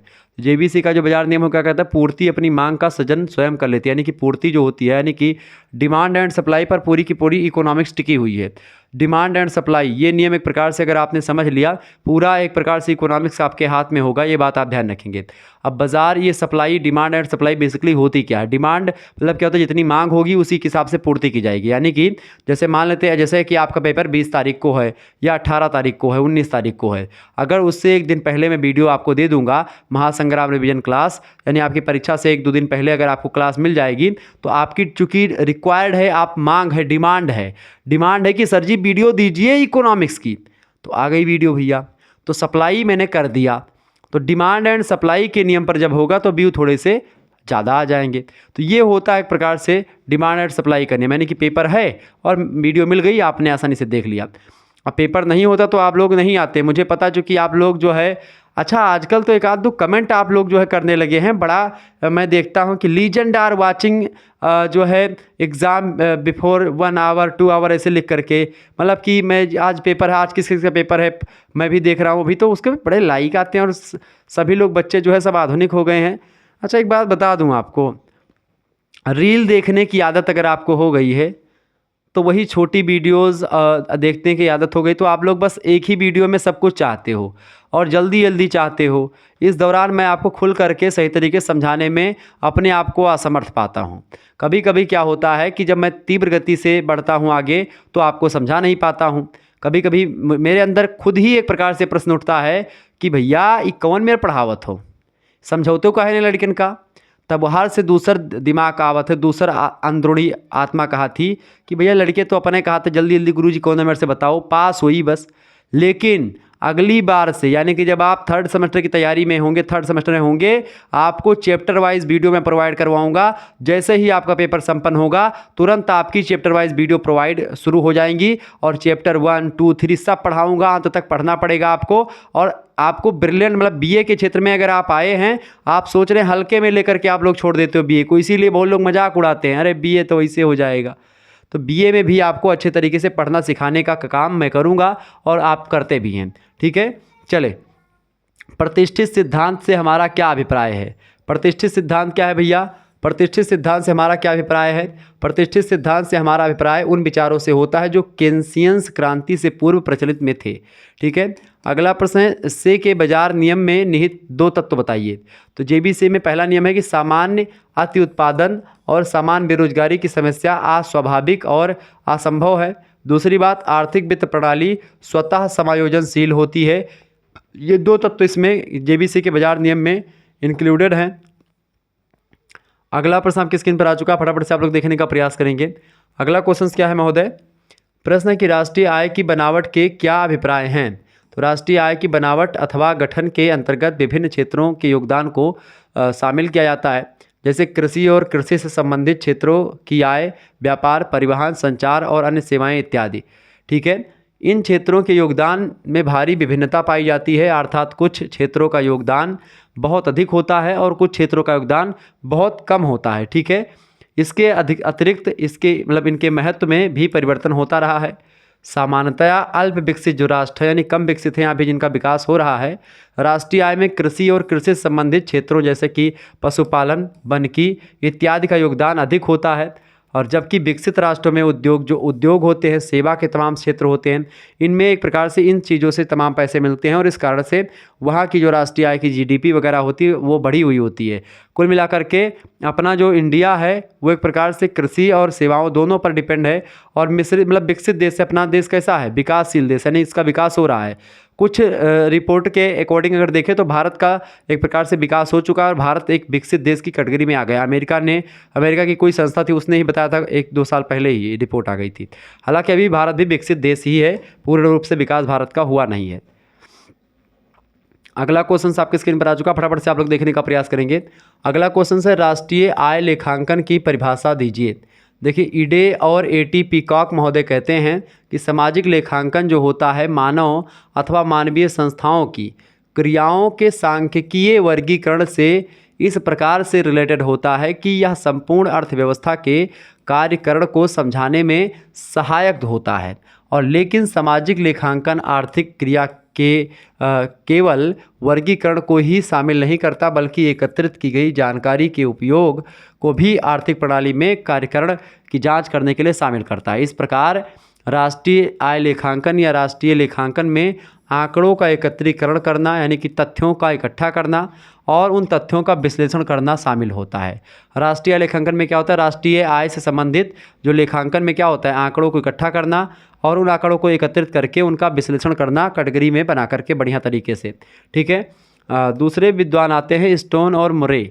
स्टोन एंड मोरे कहते हैं कि सामाजिक लेखा शब्द जो है सामान्य रूप से एक अर्थव्यवस्था के समस्त वास्तविक और आरोपित लेन देन की संगठित व्यवस्था को व्यक्त करता है। ये बताया स्टोन और मोरे ने। इस प्रकार की व्यवस्था में इनके बीच अंतर किए जा सकते हैं। पहला अंतर ये कि आर्थिक क्रिया के रूप उत्पादन, उपभोग तथा धन संचय। दूसरा क्षेत्र अथवा अर्थव्यवस्था का संस्थागत विभाजन। और तीसरा होता है लेन देन के रूप, जैसे कि वस्तुओं और सेवाओं का क्रय विक्रय करना, उपहार देना, किसी को कर वगैरह देना और अन्य चालू हस्तांतरण। ये सब एक प्रकार से शामिल होते हैं सामाजिक लेखा में। ठीक है, ये बात आप ध्यान रखेंगे। तो ये होता है आपका सामाजिक लेखांकन या राष्ट्रीय आय लेखांकन। ठीक है, आगे देखेंगे। अगला क्वेश्चन आ चुका है, फटाफट से आप देखेंगे। व्यावसायिक क्षेत्र का खाता, घरेलू खाता तथा सरकारी क्षेत्र खाता का क्या अर्थ है बताएं। फटाफट से आप लोग बताने का प्रयास करेंगे। व्यावसायिक क्षेत्र खाता, घरेलू खाता तथा सरकारी क्षेत्र खाता, इनके क्या अर्थ हैं, इनके बारे में थोड़ा सा समझाने का प्रयास करें। देखें, पहला है आपका व्यावसायिक क्षेत्र खाता। ये क्या है? तो किसी भी देश की अर्थव्यवस्था के इस खाते में एकल व्यवसायी, साझेदारी फर्म, कंपनियों और गैर कंपनी व्यवसायियों की चालू और आय अर्जन संबंधी लेन देनों का को शामिल किया जाता है। एक और प्राप्तियों की तरफ विक्रय से प्राप्त आय, उपभोक्ताओं से, सरकार से व्यावसायिक पूंजीगत विक्रय तथा स्कंध में विशुद्ध परिवर्तन को शामिल किया जाता है। वहीं दूसरी ओर व्यय की तरफ व्यवसाय में होने वाला जो व्यय होता है, घिसावट होती है, उसको प्रदर्शित किया जाता है। इसके बाद में सकल राष्ट्रीय उत्पाद यानी कि जीएनपी जो होता है और राष्ट्रीय आय यानी कि एनआई जिसको बोलते हैं नेशनल इनकम, उसकी गणना की जाती है। इसमें किसमें? व्यावसायिक क्षेत्र के खाते में। ठीक है, यानी कितना व्यवसाय आप कर रहे हैं, कौन सा व्यवसाय, उसमें एक प्रकार से कितना खर्चा लग रहा है, क्या कितना व्यय किया, कितना घिसावट हुई, उन सभी को निकालने के बाद में इसके राष्ट्रीय सकल उत्पाद और राष्ट्रीय आय की गणना करी जाती है। ये एक प्रकार से होता है व्यावसायिक क्षेत्र का जो है खाता। दूसरा होता है घरेलू यानी व्यक्तिगत क्षेत्र खाता। अर्थव्यवस्था के इस क्षेत्रीय खाते में व्यक्तिगत आय व्यय का लेखा जोखा रखा जाता है जो इसे अन्य क्षेत्रों से प्राप्त होते हैं तथा अन्य मदों पर व्यय होते हैं। तीसरी बात यह है कि सरकारी क्षेत्र खाता। अर्थव्यवस्था के इस क्षेत्र के खाते में सरकार को सभी क्षेत्रों से प्राप्त होने वाली आय और उनको किए जाने वाले जो व्यय होते हैं उनका भुगतान इसमें शामिल होता है। इस सरकारी खाते में वे सभी मदें शामिल की जाती हैं जो राष्ट्रीय उत्पादन का अंग तो नहीं होती हैं, लेकिन हस्तांतरण और प्राप्तियों के रूप में प्रदर्शित जरूर की जाती हैं। ठीक है, तो ये होता है आपका जो है सरकारी क्षेत्र खाता। ठीक है, आगे देखते हैं और भी चीज़ों को जानने का प्रयास करते हैं। अगला क्वेश्चन आपकी स्क्रीन पर आएगा, राष्ट्रीय आय के अध्ययन का क्या महत्व है? राष्ट्रीय आय के अध्ययन का महत्व बताइए। राष्ट्रीय आय के अध्ययन सॉरी राष्ट्रीय आय के महत्व के मतलब अध्ययन के महत्व की निम्न तरीके से हम इसको स्पष्ट कर सकते हैं कि इसका महत्व क्यों है। इसका पहला महत्व है कि राष्ट्रीय आय के आंकड़े विभिन्न देशों की कुल तथा प्रति व्यक्ति राष्ट्रीय आय तथा विभिन्न देशों में उद्योग, वाणिज्य, यातायात, कृषि से प्राप्त कुल आय के संबंध में तुलनात्मक अध्ययन संभव बनाती हैं। क्योंकि इससे क्या होता है, राष्ट्रीय आय से जब आप राष्ट्रीय आय निकालते हैं तो इससे क्या होता है, इससे आंकड़े विभिन्न देशों की कुल प्रति व्यक्ति आय तथा विभिन्न देशों से में जो उद्योग हो रहा है, वहाँ पर जो वाणिज्य से प्राप्त चीज़ें हो रही हैं, जो यातायात से कमाई हो रही, कृषि से कितनी कमाई हो रही है, उन सभी का एक प्रकार से अलग अलग आंकड़ा भी हमारे समक्ष हो जाता है। तो राष्ट्रीय आय ना केवल एक प्रकार से अपने लिए उपयोगी है, बल्कि तुलनात्मक अध्ययन के लिए भी जरूरी होती है कि भाई किस क्षेत्र से कितना इनकम हुई है, किस क्षेत्र में कितना प्रॉफिट हो रहा है और कौन से क्षेत्र में कितना एक प्रकार से हानि हुई है। दूसरी बात, राष्ट्रीय आय के अनुमान एक अर्थव्यवस्था का सही और स्पष्ट चित्र खींचते हैं। इनसे यह भी स्पष्ट होता है कि विभिन्न क्षेत्रों में, उद्योगों में, कार्यात्मक सेवाओं एवं व्यक्तियों में आय का विवरण किस प्रकार किया गया है, यानी किस तरीके से आय का विवरण हुआ है विभिन्न क्षेत्रों में, उद्योगों में, कार्यात्मक सेवाओं में या अन्य किसी क्षेत्रों में। तीसरी बात, ये आंकड़े किसी देश की आर्थिक प्रगति के सूचक होते हैं। इनके द्वारा उत्पादन तथा अन्य क्षेत्रों में हुई प्रगति का अनुमान लगाया जा सकता है। चौथा पॉइंट यह है कि इसके अध्ययन मतलब किसके, राष्ट्रीय आय के अध्ययन से हमें किसी देश की निवासियों के रहन सहन के स्तर के बारे में ज्ञान प्राप्त होता है। पांचवा जो है एक प्रकार से हमको इसका अध्ययन का महत्व है राष्ट्रीय आय का, कि ये आंकड़े सरकार की आर्थिक नीति के महत्वपूर्ण आधार के रूप में काम करते हैं। इसका अलावा अगला अंतर है कि राष्ट्रीय आय के मतलब अगला जो प्रॉफिट है हमको महत्व है राष्ट्रीय आय के अध्ययन का, कि राष्ट्रीय आय के अनुमानों के आधार पर यह जाना जाता है कि मजदूरी, ब्याज, लगान और लाभ के बीच में राष्ट्रीय आय को किस प्रकार बांटा जा सकता है। तो इस तरीके से राष्ट्रीय आय के कई सारे महत्व हैं जो हम और आप जान पाते हैं। आगे देखते हैं और भी चीज़ों को जानने का प्रयास करते हैं। एक बार सभी दोस्त हमारे जितने भी लोग देख रहे हैं वीडियो को लाइक कर दीजिएगा। चैनल पर अगर नए आए हैं तो सब्सक्राइब जरूर कर दीजिएगा, क्योंकि इस तरीके की वीडियो लगातार मैं देता रहता हूँ। ठीक है, तो वीडियो को लाइक कर दीजिए, चैनल पर अगर नए हैं तो सब्सक्राइब जरूर कर दीजिएगा। ओके, चले आगे बढ़ने का प्रयास करते हैं। फटाफट से आप लोग देखने का प्रयास करेंगे। अगला क्वेश्चन आपकी स्क्रीन पर आ चुका है, आय के द्विक्षेत्रीय अर्थव्यवस्था के चक्रीय प्रवाह का संक्षिप्त वर्णन कीजिए। फटाफट से करें भाई। देखिए, द्विक्षेत्रीय अर्थव्यवस्था का चक्रीय प्रवाह क्या होता है। तो इसमें केवल दो क्षेत्र होते हैं, एक होता है घरेलू और दूसरा होता है व्यवसायी वाला। घरेलू क्षेत्र में क्या होता है, उत्पादन के सभी साधन जो है भूमि, श्रम, पूंजी और उद्यम सम्मिलित होते हैं। व्यवसाय क्षेत्र में क्या होता है, उत्पादक वर्ग होता है जो वस्तुओं का उत्पादन करके घरेलू क्षेत्र को बेचता है। घरेलू क्षेत्र में उपभोक्ता वर्ग होता है जो कि व्यवसाय क्षेत्र के द्वारा उत्पादित वस्तु जो होती है उसको खरीदता है। ठीक है, इस प्रकार से जब हम व्यवसाय क्षेत्र वस्तुओं का उत्पादन करने के लिए घरेलू क्षेत्र से उत्पादन के विभिन्न साधनों की सेवाएं खरीदते हैं, तो व्यवसाय क्षेत्र में जो है किराया हो गया, मजदूरी हो गया, ब्याज हो गया, लाभ के रूप में घरेलू क्षेत्र को किए जाने वाले व्यय घरेलू क्षेत्र से व्यवसाय क्षेत्र को प्रवाहित हो जाते हैं। इस तरीके से घरेलू क्षेत्र के द्वारा इस प्रकार प्राप्त की गई आय व्यवसाय क्षेत्र के द्वारा व्यय की जाती है। तो कुल मिलाकर के कहने का मतलब ये है कि एक बनाने वाला होता है और एक उसको खरीदने वाला होता है। जो व्यवसायी होते हैं खेतों से ही आलू ले जाते हैं और चिप्स काट करके बेचते हैं उसको, ठीक है, और हम लोग उसको खरीदते हैं। तो यही सब होता है ये।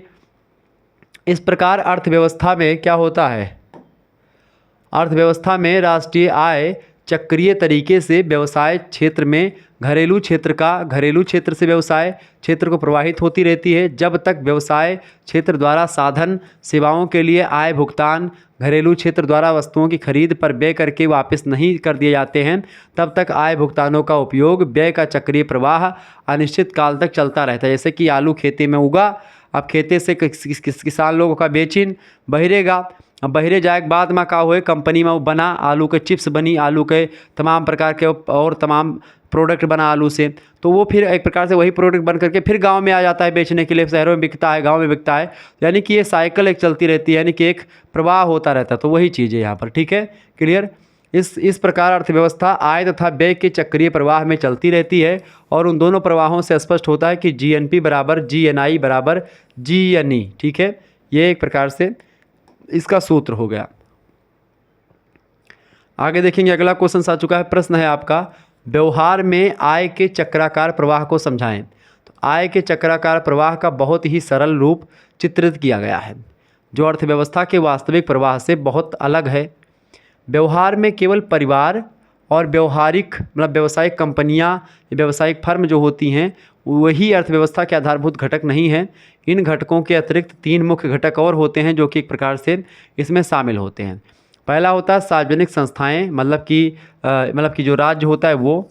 दूसरा पूंजी बाजार, और तीसरा होता है शेष संसाधन, जो भी और भी लोग हैं वो। इन घटकों का आय प्रवाह से घनिष्ठ संबंध होता है, आय के प्रवाह से घनिष्ठ संबंध होता है सार्वजनिक संस्थाओं का, यानी कि राज्य का, पूंजी बाजार का और शेष संसार का, ठीक है। इससे घनिष्ठ संबंध रहता है। अध्ययन की दृष्टि से हम इन घटकों के प्रभाव का अलग अलग शीर्षकों के अंतर्गत विवेचन करेंगे। पहला तो ये कि समृद्ध अर्थव्यवस्था में आय का वक्राकार प्रवाह, और दूसरा अनावृत अर्थव्यवस्था का आय के चक्राकार प्रवाह। तो ये दोनों तरीके से आप इसका अध्ययन करते हैं। आगे देखेंगे, अगला क्वेश्चन आ चुका है, फटाफट से आप लोग देखने का प्रयास करेंगे। बढ़िया प्रश्न है।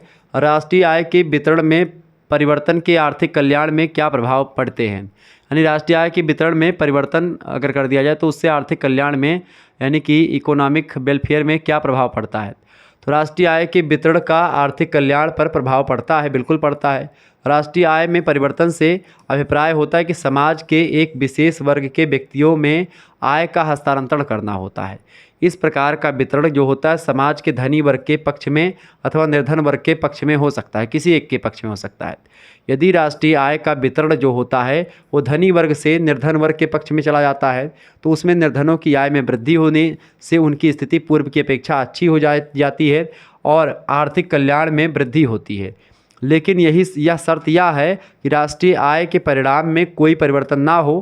परंतु यदि राष्ट्रीय आय का वितरण जो होता है धनी वर्ग के पक्ष में चला जाता है तो क्या होगा, तो परिणाम स्वरूप निर्धन वर्ग की आय जो हो जाएगी घटेगी। इसके परिणामता क्या होगा कि धनी वर्ग जो होगा और धनी होता चला जाएगा और निर्धन वर्ग जो होगा और निर्धन होता चला जाएगा। इससे आर्थिक कल्याण में कमी आएगी। इसीलिए आर्थिक कल्याण के लिए ज़रूरी होता है कि निर्धन वर्ग जो है वो अमीर हो, यानी कि धनी वर्ग से निर्धन वर्ग के पक्ष में एक प्रकार से चीज़ें जाएँ, ठीक है। आगे देखेंगे, अगला क्वेश्चन आपके स्क्रीन पर, जेबीसी का बाजार नियम क्या है, बताएं। बढ़िया क्वेश्चन है भैया। जेबीसी का बाजार नियम क्या है।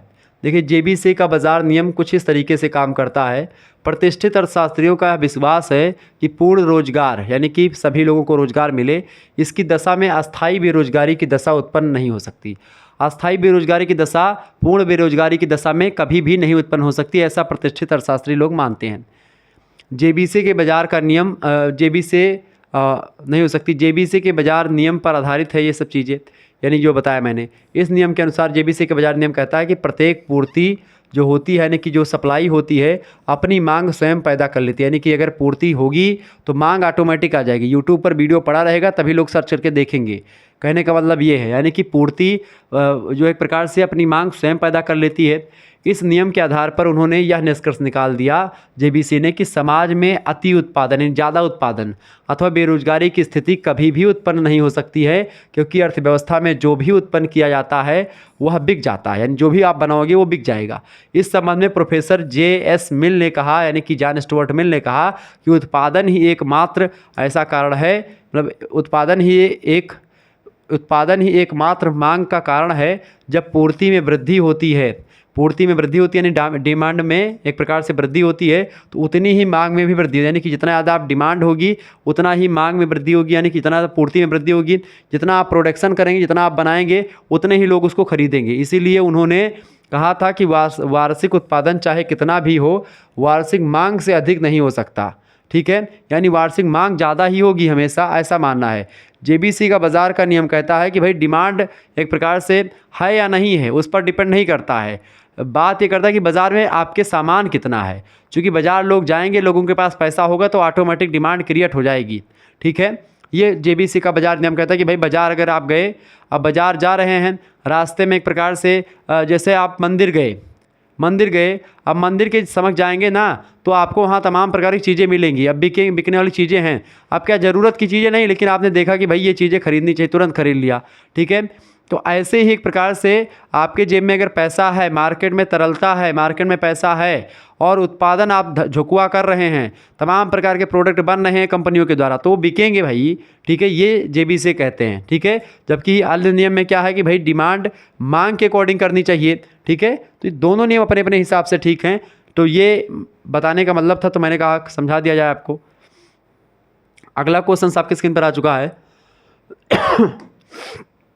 अगला प्रश्न भैया, रोजगार के प्रतिष्ठित सिद्धांत की मुख्य बातें बताएं। तो पहली बात यह है रोजगार के प्रतिष्ठित सिद्धांत की, अर्थव्यवस्था में स्वतः समायोजन होता है, और दूसरे शब्दों में यदि पूर्ति बढ़ जाती है, पूर्ति मतलब क्या होता है, पूर्ति मतलब क्या होता है कि यानी कि आपने डिमांड मतलब कि आपने सप्लाई कर दी, सप्लाई एक प्रकार से अगर बढ़ जाती है तो मांग भी बढ़ जाती है और दोनों के बीच में संतुलन स्थापित हो जाएगा। अतः सरकार को आर्थिक क्रियाओं में हस्तक्षेप नहीं करना चाहिए, प्रोडक्शन जैसा हो रहा है वैसा होने दें, डिमांड ऑटोमेटिक बढ़ती चली जाएगी, ऐसा मानना है प्रतिष्ठित अर्थशास्त्रियों के सिद्धांत में। दूसरी बात, समाज में सामान्य अति उत्पादन असंभव है। ठीक है, यानी सामान्य अति उत्पादन यानी समाज में आप ज़्यादा प्रोडक्शन कर ही नहीं सकते, क्योंकि समाज के लिए तब भी कम हो जाएगा, और भी भारतीय समाज के लिए तो और ज़्यादा। तीसरी बात, समाज में सामान्य अति उत्पादन असंभव है, अतः सामान्यतः बेरोजगारी भी असंभव है। यदि किसी समय बेरोजगारी की स्थिति उत्पन्न हो जाती है तो वह अस्थायी कारणों से होती है और कुछ समय पश्चात के स्वतः वो एक प्रकार से बेरोजगारी समाप्त हो जाती है। यानी ये लोग बेरोजगारी को एक प्रकार से हल्के में ले लेते हैं, बेरोजगारी पर एक प्रकार से उतना ज़्यादा फोकस नहीं करते। चौथी बात, ब्याज की दर में लोच का गुण बचत और निवेश में समानता लाता है। बचत और निवेश में समानता स्थापित करना इसलिए संभव होता है क्योंकि ब्याज की दर पूर्णतः लोचदार होती है और ब्याज की दर में परिवर्तन का बचत और निवेश की मात्रा पर निश्चित प्रभाव भी पड़ता है। ठीक है, और पांचवी बात यह है कि भाई मजदूरी की दरें भी पूर्णतः लोचदार होती हैं, मजदूरी की दरें भी पूर्णतः क्या होती है, लोचदार होती है। छठी बात है कि जितनी मुद्रा आय के रूप में होती है उसे या तो व्यय कर दिया जाता है या फिर उसका निवेश कर दिया जाता है। दूसरे शब्दों में समाज में मुद्रा का संग्रह नहीं किया जाता है, इसीलिए उत्पादन जितना अधिक होगा उतना लोग खरीदेंगे। ठीक है, ऐसा जेबीसी का नियम और प्रतिष्ठित अर्थशास्त्रियों का नियम रहा है। अगले विद्वान है आपके पीगू महोदय। पीगू की मजदूरी कटौती प्रक्रिया क्या है? पीगू अर्थशास्त्री हैं बहुत ज़बरदस्त। पीगू के अनुसार मजदूरी में कटौती करके रोजगार के स्तर में वृद्धि की जा सकती है। यानी कि मजदूरी में इन्होंने कहा कि भाई अगर जैसे मान लेते हैं 10 लोग आपकी फैक्ट्री में काम कर रहे हैं, अब उन 10 लोगों में एक प्रकार से मान लेते हैं आप 10 लोगों को 300 रुपया एक प्रकार से क्या दे रहे हैं, सैलरी दे रहे हैं एक दिन में यानी एक दिन में 300 रुपया दे रहे हैं। कितने लोगों को? 10 लोगों को। तो आप कितना सैलरी दे रहे हो भैया? 10 × 30, यानी कि आप लगभग जो है 3000 रुपये डेली का आप सैलरी दे रहे हो। अब आप यही 3000 रुपये आपके पास हैं, आप इसमें से क्या रखो, सबको 200 रुपये अगर आप दोगे, ये कहते हैं पीगू महोदय कि अगर आप 200 रुपये नौकरी में दोगे, सबके कटौती करोगे, एक दिन में 200 रुपये दीजिए, 300 ना दीजिए, तो आप कितने लोगों को रख सकते हैं? इन्हीं 3000 रुपये में 15 लोग आपके यहाँ काम करेंगे। यानी कि 5 लोग जो बेरोजगार थे वो 5 रोज मतलब कि 5 लोगों को 10 लोगों को रोजगार मिला था, अभी तक 300 दे रहे थे, तो और ऐसे में 5 लोग आपके बेरोजगार थे, मान लीजिए 15 लोग थे। अब क्या करें, आप अगर 200 रुपये सभी को देंगे तो आपको 5 लोग जो और आपके बेरोजगार थे वो उनको रोजगार मिल जाएगा। ये एक प्रकार से पीगू का नियम बेसिकली कहता है। ठीक है, यानी कि जब आप मजदूरी की दर में या मजदूरी की एक प्रकार मजदूरी में कटौती करते हैं, मजदूरी में घटोतरी करते हैं, तो 2-3-4 बेरोजगारों को उन्हीं कटौतियों के माध्यम से उनको सैलरी पर आप रख सकते हैं, यानी कि 2-3 लोगों को एक प्रकार से रोजगार दे सकते हैं, ऐसा इन्होंने कहा। ठीक है, आइए समझने का प्रयास करते हैं। तो पीगू कहते हैं कि भाई मतलब कटौती करके मजदूरी में रोजगार के स्तर में वृद्धि की जा सकती है, अर्थात बेरोजगारी की दर में कमी की जा सकती है। पीगू के अनुसार मजदूरी में कटौती करने पर उत्पादन लागत घट जाएगी, बिक्री बढ़ जाएगी, जिससे उत्पादन अधिक किया जाएगा और इस प्रकार से रोजगार का स्तर ऊंचा उठ जाएगा। मजदूरी कटौती से जब उत्पादन लागत में कमी आएगी तो इससे उत्पादकों का लाभ बढ़ेगा, फलस्वरूप उत्पादन प्रोत्साहित होकर के अधिक विनियोग करेंगे, जिससे उत्पादन व रोजगार दोनों को ही प्रोत्साहन मिलेगा। पीगू के शब्दों में कहें तो पीगू ने कहा कि श्रम बाजार में क्या होता, श्रम बाजार में बेरोजगारी के दबाव के कारण से मजदूरी कटौती का क्रम तब तक जारी रहेगा जब तक उन सभी व्यक्तियों को जो रोजगार चाहते हैं रोजगार ना मिल जाए। यानी कि एक प्रकार से आप घटाते जाओ, मतलब कि काम पर सभी को रखो, ठीक है, ज़्यादा लोगों को रखोगे, कम पैसे दो उनको, ठीक है, ताकि रोजगार भी एक प्रकार से हो सके और कोई बेरोजगार ना बैठे। यानी कि अगर 100 मतलब कि एक व्यक्ति की जरूरी नहीं कि भाई 100 व्यक्ति हैं, 100 व्यक्ति काम करें, 100 व्यक्ति मान लो 300-300 रुपये पा रहे थे, 500-500 रुपये, तो आप भाई 200 व्यक्ति को रख लो और सबको 250-250 ही दो। ऐसा इनका मानना है पीगू का, ठीक है। अगला क्वेश्चन आप देखेंगे। अगला प्रश्न भैया, कीन्स के द्वारा रोजगार के प्रतिष्ठित सिद्धांत की क्या आलोचना की गई है। रोजगार का जो प्रतिष्ठित सिद्धांत था इसकी कीन्स ने आलोचना करी है। पहली बात, प्रतिष्ठित अर्थशास्त्रियों की यह मान्यता गलत है कि समाज में सामान्यतः साधनों को पूर्ण रोजगार की स्थिति बनी रहती है। हमेशा बेरोजगारी की स्थिति केवल अल्पकालीन एवं अस्थायी होती है। वास्तव में अर्थव्यवस्था सदैव न्यून रोजगार संतुलन की अवस्था में रहती है। हमेशा कोई ना कोई बेरोजगार रहता है समाज में। कीन्स महोदय ने कहा, बिल्कुल सही कहा और सही आंकड़ों पर, सही तथ्यों पर विचार दिया कीन्स महोदय ने। यानी जो रोजगार का प्रतिष्ठित सिद्धांत है उसने कहा था कि भाई बेरोजगारी आती है, वो एक प्रकार से अल्पकालिक आती है, अस्थिर होती है, कभी भी किन्हीं अस्थायी कारणों से आती है, कोई इसका ज़्यादा मसला नहीं होता इसमें, ठीक है। लेकिन इन्होंने कहा कीन्स महोदय ने कि नहीं, ऐसा नहीं होता, जो आप कह रहे हैं बिल्कुल गलत है। दूसरे आधार पर कीन्स ने कहा कि स्वतंत्र उद्यम वाली अर्थव्यवस्था में भी साधनों का अपव्यय होता है। अपव्यय माने कमी आती है, यानी कि अगर आप स्वतंत्र उद्यम वाली अर्थव्यवस्था है उसमें भी साधनों का अपव्यय होता है, साधन कभी कभी एक प्रकार से कम पड़ते हैं। इसके अलावा तीसरी बात, प्रतिष्ठित अर्थशास्त्रियों के अनुसार बचत और निवेश के बीच समानता ब्याज की दर द्वारा लाई जाती है। कीन्स ने इस कथन की आलोचना करते हुए कहा कि बचत और निवेश के बीच में समानता आय के स्तर में होने वाले परिवर्तनों पर या परिवर्तनों के द्वारा स्थापित होता है, ना कि ब्याज की दर के द्वारा, ठीक है। यानी आय में होने वाले आय के स्तर में जो परिवर्तन होता है उसके द्वारा स्थापित होती है, ब्याज की दर के द्वारा नहीं होती है, ठीक है। बचत और निवेश के बीच में समानता। प्रतिष्ठित अर्थशास्त्री हस्तक्षेप की नीति के समर्थक थे, जबकि कीन्स महोदय आर्थिक क्रियाओं में राज्य के हस्तक्षेप नीति को उचित मानते हैं। यानी राज्य को जब लगे कि भाई उत्पादन ज़्यादा हो रहा है तो उसको एक प्रकार से उसको एक प्रकार से कम करने का प्रयास किया जाए और उचित डिमांड, मतलब जितनी डिमांड है उसी हिसाब से सप्लाई किया जाए, ठीक है। ये बात आप ध्यान रखेंगे। तो कीन्स ने जेबीसी के बाजार के नियम की भी बड़ी आलोचना करी है। उनका कहना है, जो कीन्स महोदय कहते थे, कीन्स महोदय ने जो कि जेबीसी ने जो कहा भी जितना उत्पादन करो, प्रोडक्शन करते रहो, जितना मन कहे उतना, ठीक है, ये कभी भी ज़्यादा नहीं होता है। तो कीन्स महोदय ने कहा कि एक स्वतंत्र उपक्रम वाली अर्थव्यवस्था में पूर्ति कभी भी अपनी मांग स्वतः पैदा नहीं करती है। पूर्ति अपनी मांग स्वतः कभी नहीं पैदा करती है, डिमांड जितनी होगी उसी के अकॉर्डिंग आप करें, ठीक है, ये बात ध्यान रखें। अतः अर्थव्यवस्था के अति उत्पादन और समान बेरोजगारी की दशाएँ विद्यमान रहती हैं और आर्थिक प्रणाली कभी भी स्वयं समायोजित नहीं हो पाती है। अगली बात है छठा, कीन्स महोदय ने पीगू के जो मजदूरी सिद्धांत है, मजदूरी कटौती का सिद्धांत जो पीगू महोदय ने दिया, इसकी भी आलोचना करी और कटु आलोचना करी। कीन्स ने कहा कि मजदूरी में की गई सामान्य कटौती जो होती है रोजगार को रोजगार को क्या करती है, प्रोत्साहित करने की अपेक्षा उसे घटाती है। जब मजदूरी में कमी आ जाएगी तो मजदूरी कौन करना चाहेगा, मजदूरी कोई नहीं करेगा, कहेंगे भैया घर ही बैठा रहो इससे अच्छा क्योंकि प्रभावी मांग के स्तर पर उसका विपरीत प्रभाव पड़ता है। तो इसलिए जब आप नौकरी की जो एक प्रकार से वो है तो कटौती कर देंगे, उसमें कम कर देंगे पैसा देना व्यक्तियों को, तो रोजगार देने के चक्कर में तो लोग काम करना ही बंद कर देंगे। साथ ही साथ प्रतिष्ठित अर्थशास्त्रियों ने मुद्रा को एक निष्क्रिय तत्व माना है, यह तो मात्र विनिमय का माध्यम है ऐसा मानते हैं।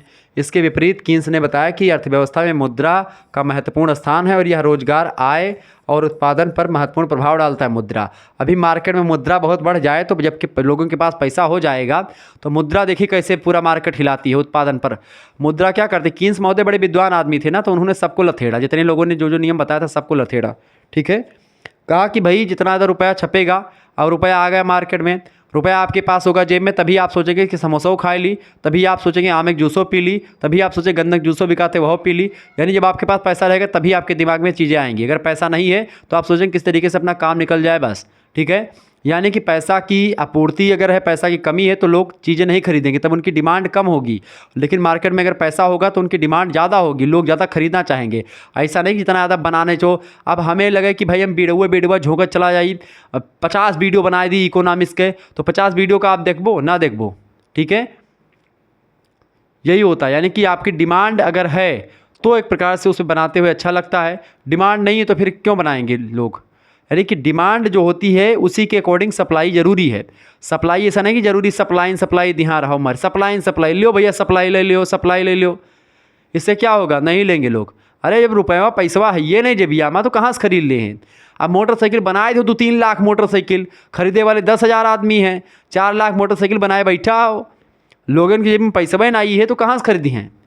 तो कीन्स महोदय ने कहा कि मुद्रा जो होती, जिसको लोग मुद्रा के विनिमय माध्यम है मुद्रा, बस ना कीन्स ने कहा है सुनो, मुद्रा जो है विनिमय माध्यम मात्र नहीं, मुद्रा जो है पूरे के पूरे अर्थव्यवस्था को इसे चुटकियों में हिलाती है, चुटकियों में इसे नचाती है, जब चाहे भंग कर दे, जब चाहे तब एक प्रकार से मंदी ला दे, जब चाहे तो एक प्रकार से तेजी ला दे, जब चाहे तब हो सकता है। मुद्रा, पैसा मार्केट में फेंको तमाशा देखो, कहते हैं ना लोग, पैसा फेंको तमाशा देखो, तो वही चीज़ है सीधा सीधा। क्लियर, आगे बढ़ते हैं भैया। कीन्स महोदय का रोजगार सिद्धांत क्या है उसको समझ लेते हैं।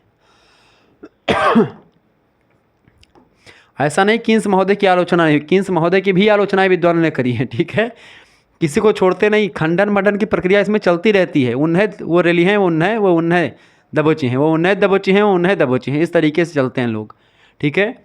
देखें कीन्स महोदय का रोजगार सिद्धांत की क्या मान्यताएं हैं, कई मान्यताएं हैं। पहली मान्यता है कीन्सवादी विश्लेषण मुख्य रूप से अल्पकालीन विश्लेषण है, यानी कि कम समय के लिए विश्लेषण है, ज़्यादा दीर्घकालीन के लिए नहीं। दूसरी बात, समाज पूर्णतः विकसित है और आर्थिक प्रणाली जो होती पूंजीवादी प्रकृति की होती है, यानी कि कैपिटलिज्म पर आधारित होती है। तीसरी बात, अर्थव्यवस्था में उत्पत्ति के साधनों की पूर्ति बेलोचदार यानी स्थिर होती है। लोचदार मतलब होता है जब परिवर्तन होता रहे, कमी और उत्पादन मतलब ज़्यादा होता रहे, यानी कि इस तरीके से ये लोच होता है। चौथा होता है उत्पादन की तकनीकी स्थिर है, अतः पूंजी उत्पाद अनुपात तथा पूंजी श्रम अनुपात में कोई परिवर्तन नहीं होता है। पांचवी बात बताते हैं रोजगार के सिद्धांत में कीन्स महोदय कि अल्पकाल में कम समय में उपभोग प्रवृत्ति स्थिर रहती है। छठी बात बताते हैं कि पूर्ण रोजगार को प्राप्त करने के लिए सरकारी हस्तक्षेप अनिवार्य होता है, यानी सरकारी हस्तक्षेप रोजगार के लिए ज़रूरी होता है। प्राइवेट सेक्टर कितनी नौकरियां देगा, इसलिए सरकारी ज़रूरी है, सरकारी चीज़ों का भी उसमें दखलंदाजी करना। ये एक प्रकार से कीन्स के रोजगार सिद्धांत के बारे में बताएं। कीन्स के रोजगार सिद्धांत की अगर बात किया है तो कीन्स के रोजगार सिद्धांत की मान्यताएं अल्प विकसित देशों के लिए व्यवहार्य नहीं है, इस कथन को स्पष्ट किया, यानी कि अल्प विकसित जो देश हैं जिन प्रकार का भी विकास नहीं, उनके लिए एक प्रकार से ये सही नहीं है। तो कीन्स के सिद्धांत की मान्यताएं अल्प विकसित देशों के लिए व्यवहार्य बिल्कुल भी नहीं है, क्योंकि कीन्स का सिद्धांत कुछ पूर्व मान्यताओं पर आधारित होता है, जैसे कि चक्रीय बेरोजगारी की धारणा, बंद अर्थव्यवस्था, कार्यकुशल श्रमिकों की लोचदार पूर्ति, श्रम के साथ साथ पूंजी का बेलोचदार होना, बचत की परिकल्पना और अल्पकालीन विश्लेषण, ये सभी एक प्रकार से अल्प विकसित देशों में इन विशेषताओं का सर्वदा अभाव होता है, कमी होती है, और इस कारण से ये एक प्रकार से अल्प विकसित देशों के लिए नहीं बल्कि विकसित देशों के लिए एक प्रकार से कीन्स का जो रोजगार सिद्धांत है वो एक प्रकार से जो है उसकी व्याख्या करता है। अगला क्वेश्चन आपके स्क्रीन पर आ चुका, फटाफट से आप लोग देखने का प्रयास करेंगे, बढ़िया क्वेश्चन है भैया। चले, प्रश्न है जेबीसी के नियम की 2 मान्यताएं बताएं। तो पहली बात तो बाजार का में मुक्त अर्थव्यवस्था है और पूर्ण प्रतियोगिता की दशाएं पाई जाती है। पूर्ण प्रतियोगिता मतलब बाजार में कंपटीशन होता है, एक दुकान दूसरे दुकान में के बीच में, हर क्षेत्र में। दूसरी बात, आर्थिक क्षेत्र में सरकारी हस्तक्षेप नहीं होता है, ऐसा इन्होंने कहा जेबीसी ने। अगला क्वेश्चन है प्रभावपूर्ण मांग क्या है। प्रभावपूर्ण मांग उस संपूर्ण व्यय को व्यक्त करती है जो कि रोजगार के किसी संतुलन स्तर पर किए गए कुल उत्पादन पर किया जाता है। अगला क्वेश्चन आ चुका है प्रभावपूर्ण मांग किन तत्वों पर डिपेंड होती है, निर्भर होती है। तो प्रभावपूर्ण मांग जो होती है 2 तत्वों पर निर्भर करती है। पहला है कुल पूर्ति फलन और दूसरा होता है कुल मांग, यानी कुल पूर्ति फलन और कुल मांग पर डिपेंड करता है क्या, प्रभावपूर्ण मांग। अगला क्वेश्चन है अपूर्ण रोजगार संतुलन किसे कहते हैं।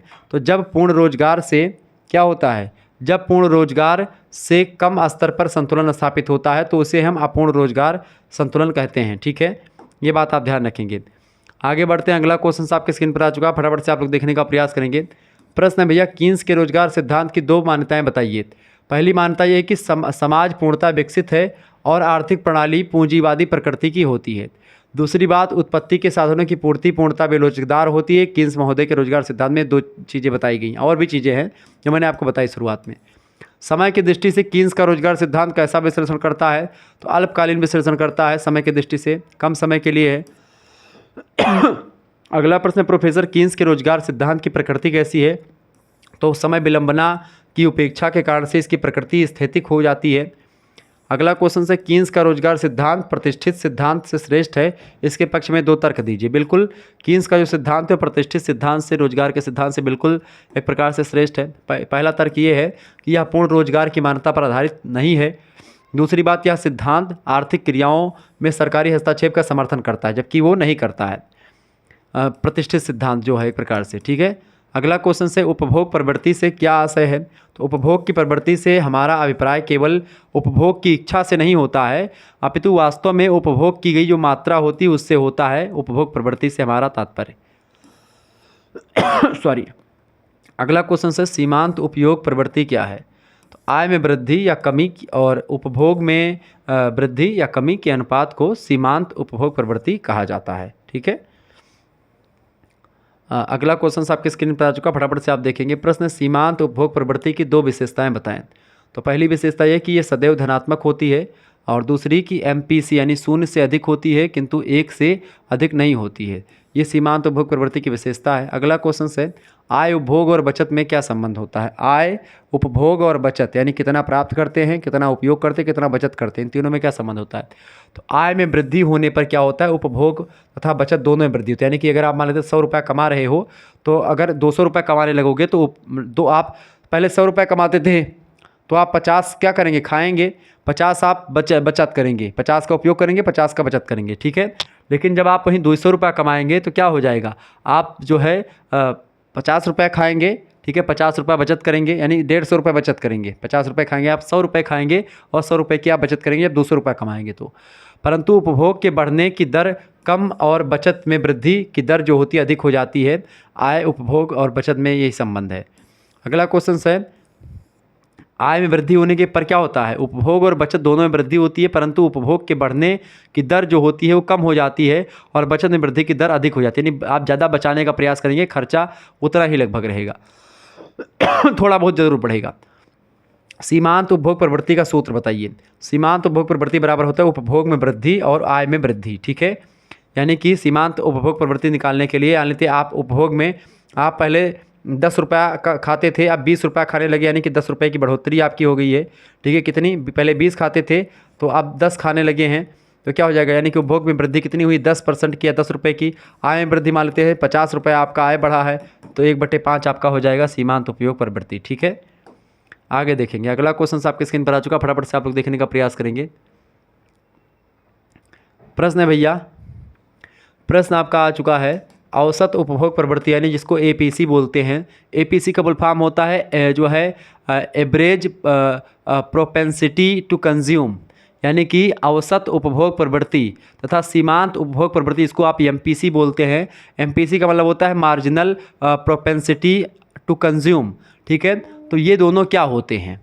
तो उपभोग प्रवृत्ति 2 प्रकार की होती है। पहली होती है औसत उपभोग प्रवृत्ति, जिसको आप एवरेज प्रोपेंसिटी टू कंज्यूम कहते हैं।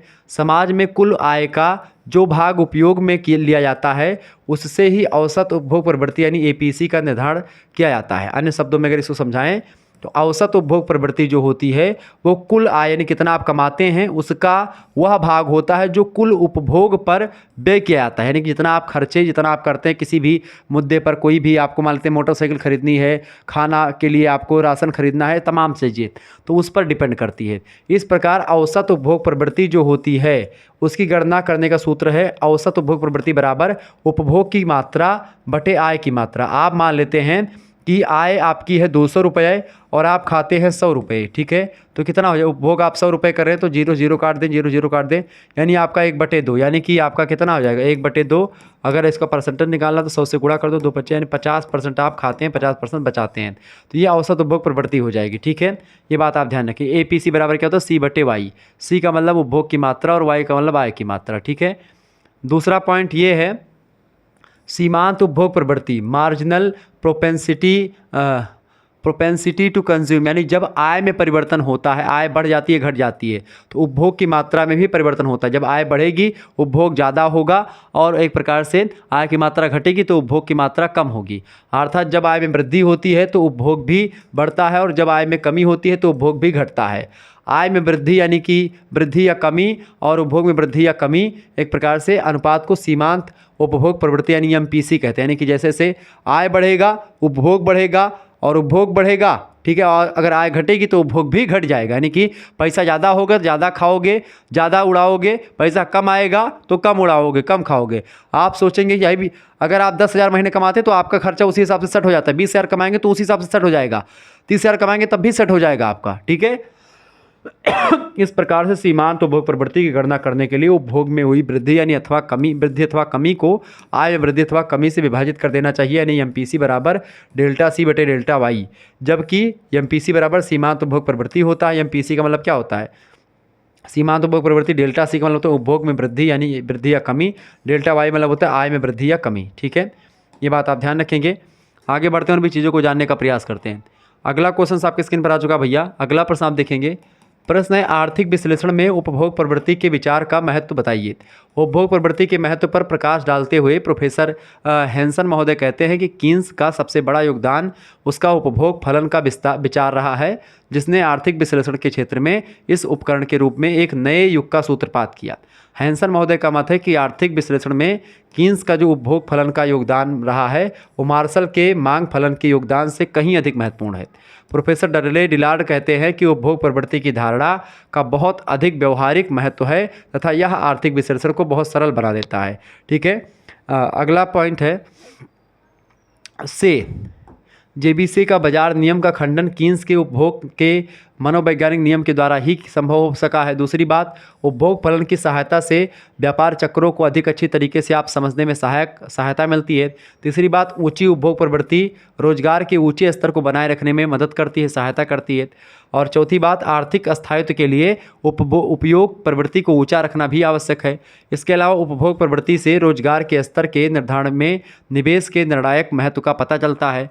और चौथी बात मतलब छठी बात, उपभोग प्रवृत्ति हमें अस्थायी अधिबचत से पैदा होने वाली जो खतरे होते हैं उनसे बचाता है। और गुणक का कार्य मतलब कि कार्यकरण यानी एमपीसी पर भी निर्भर करता है। कुल मिलाकर के जो ये है एक प्रकार से क्या आर्थिक विश्लेषण में उपभोग प्रवृत्ति उपभोग की प्रवृत्ति उसका विचार जो दिया है कीन्स महोदय ने वो बड़ा ही ज़बरदस्त है, और हर एक चीज़ को लेकर के वो अपना उचित व्याख्या या तर्क प्रस्तुत करता है। अगला क्वेश्चन आपके स्क्रीन पर आ चुका, फटाफट से आप लोग देखने का प्रयास करेंगे। इंपॉर्टेंट क्वेश्चन है भाई, फटाफट से आप लोग देखने का प्रयास करेंगे। बहुत ही ज़बरदस्त क्वेश्चन आ चुका है। चलिए वीडियो को लाइक कर दीजिएगा, चैनल पर अगर नए आए हैं तो सब्सक्राइब जरूर कर दीजिएगा। प्रश्न आपकी स्क्रीन पर आ चुका है। एक बार सभी लोग वीडियो को लाइक और शेयर करते रहिएगा, ठीक है, जितने भी लोग देख रहे हैं। चले आगे बढ़ते और भी चीज़ों को जानने का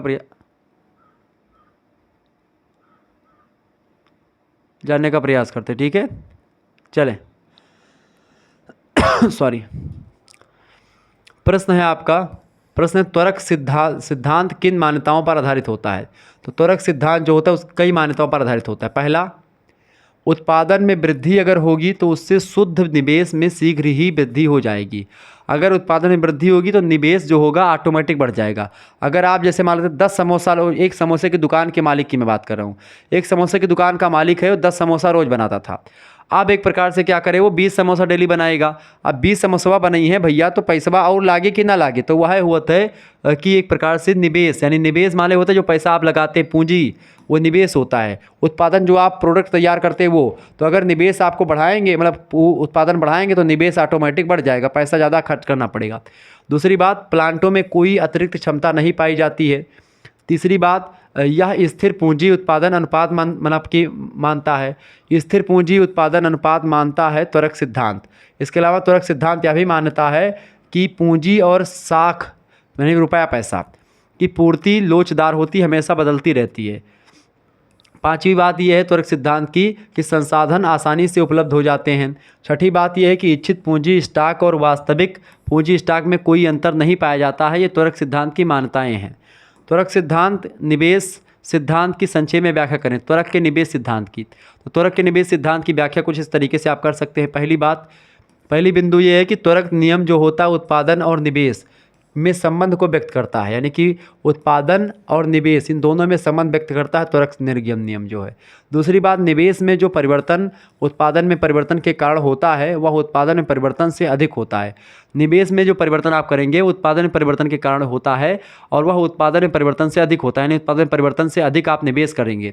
तीसरी बात, अर्थव्यवस्था के पूर्ण क्षमता पर कार्य करने की जो मान्यता होती है उसके आधार पर सापेक्षतया उत्पादन में थोड़ी सी भी वृद्धि होने पर निवेश में सापेक्षता बहुत अधिक वृद्धि हो जाती है।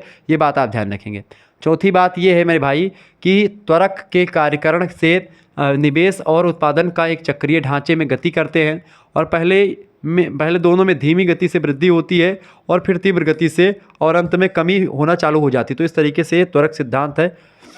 त्वरक सिद्धांत मतलब कि बहुत तीव्र गति से वृद्धि शुरुआत में, फिर उसके बाद धीमे धीमे। त्वरण माने क्या होता है? एक्सीलरेशन। त्वरक को हिंदी में क्या कहते हैं? त्वरक को अंग्रेजी में एक्सीलेटर कहते हैं। मोटरसाइकिल में खूब तेज़ से होंकोगे एकदम तेज़ भागेगी, अब छोड़ोगे धीमे धीमे नीचे आएगी, ठीक है। तो उसी सिद्धांत पर काम करता है। आगे देखेंगे, उधार देय कोषों की मांग के मुख्य स्रोत कौन से हैं? उधार देय कोषों की मांग के मुख्य स्रोतों में कई सारे एक प्रकार से स्रोत शामिल हैं। जैसे ही पहला है निवेश, यानी कि इन्वेस्टमेंट। व्यावसायिक फर्मों में, व्यावसायिक कंपनियों में, व्यावसायिक उद्योगों के द्वारा, मतलब जो फर्म होते हैं उनके द्वारा नई पूंजीगत पदार्थ बनाने या खरीदने के उद्देश्य से बड़ी मात्रा में उधार देय कोषों की मांग की जाती है। फर्में जो होती निवेश उद्देश्य से उधार देय कोषों की मांग उस सीमा तक करती हैं जहां पूंजीगत पदार्थों पर प्रतिफल का प्रत्याशित जो है निबल ब्याज दर जो होता है वो निबल ब्याज दर की प्रचलित दर के बराबर हो जाए। निवेश उद्देश्य से उधार देय कोषों की मांग जो होती है ब्याज सापेक्ष होती है तथा इसका वक्र जो होता है बाएं से नीचे की ओर गिरता है। ये एक प्रकार से होता है निवेश। दूसरा होता है उपभोग, यानी कि कंजप्शन। व्यक्तियों के द्वारा उपभोग जो होता है ऋणों की मांग सामान्यतः टिकाऊ उपभोक्ता पदार्थों की खरीदारी हेतु की जाती है। उपभोग से उधार देय कोषों की मांग भी ब्याज सापेक्ष यानी इंटरेस्ट जो है इलास्टिक होती है तथा इसका वक्र बाएं से दाएं नीचे की ओर झुकता है। तीसरा होता है संग्रह, यानी कि होर्डिंग। उधार देय कोषों की मांग उन व्यक्तियों के द्वारा भी की जाती है जो मुद्रा का संग्रह करना चाहते हैं, अर्थात अपनी बचतों को निष्क्रिय नगद शेषों यानी कि आइडियल कैश बैलेंस के रूप में अपने पास रखना चाहते हैं। संग्रह उद्देश्य से भी उधार देय कोषों की मांग जो होती है सापेक्ष होती है तथा इसका वक्र जो होता है दाएं से बाएं की ओर क्या होता है, दाएं से बाएं की ओर गिरता है। तो ये हो गया एक प्रकार से कुछ प्रश्न जो कि आपकी परीक्षा के लिए बहुत ही महत्वपूर्ण थे, जो कि मैंने आपको बताए। तो इन सभी प्रश्नों को थोड़ा सा तैयार कर लीजिएगा, इंपॉर्टेंट है आपकी परीक्षा के लिए। ऐसे ही प्रश्न आपकी परीक्षा में पूछे जाते रहते हैं, ठीक है। ये बात आप ध्यान रखेंगे, वीडियो को 2 से 3 बार देखिएगा, आपका सारा डाउट जो होगा वो क्लियर हो जाएगा। और ऐसे ही प्रश्न और लगातार देखने के लिए हर एक सब्जेक्ट की वीडियो मैं लगातार देता रहता हूं। तो इकोनॉमिक्स का आज हो गया और बाकी और भी सब्जेक्ट के आपके जो होंगे कमेंट करिएगा। लिखित और ऑब्जेक्टिव दोनों के लिए बहुत महत्वपूर्ण है लेक्चर। तो आप सभी लोग चैनल को सब्सक्राइब कर लीजिएगा। वीडियो को अभी तक आपने लाइक नहीं किया है तो प्लीज़ वीडियो को लाइक कर दीजिएगा। और सभी दोस्तों से निवेदन यही रहेगा कि आप को करिकुलर मास्टर यूट्यूब चैनल जो हमारा दूसरा चैनल है उसको आप सब्सक्राइब कर लीजिएगा। को करिकुलर मास्टर चैनल की लिंक जो कि डिस्क्रिप्शन बॉक्स में मैं दे दूंगा, आप सभी लोग उस चैनल को सब्सक्राइब कर लीजिएगा, क्योंकि उस चैनल पर आपको 3rd सेमेस्टर में जब आपको पढ़ेंगे आप human values and environmental studies का जो पेपर होता है आपका अनिवार्य प्रश्न पत्र का, उसकी बेहतर तैयारी आपको वहाँ पर मिलेगी। धन्यवाद, मिलते हैं फिर नेक्स्ट वीडियो में। तब तक के लिए जय हिंद जय भारत। आप सभी का बहुत बहुत धन्यवाद हमारे से जुड़ने के लिए, ठीक है। चलें फिर मिलते हैं हम नेक्स्ट वीडियो में। बहुत बहुत धन्यवाद। Good night all of you, सभी को बहुत बहुत धन्यवाद।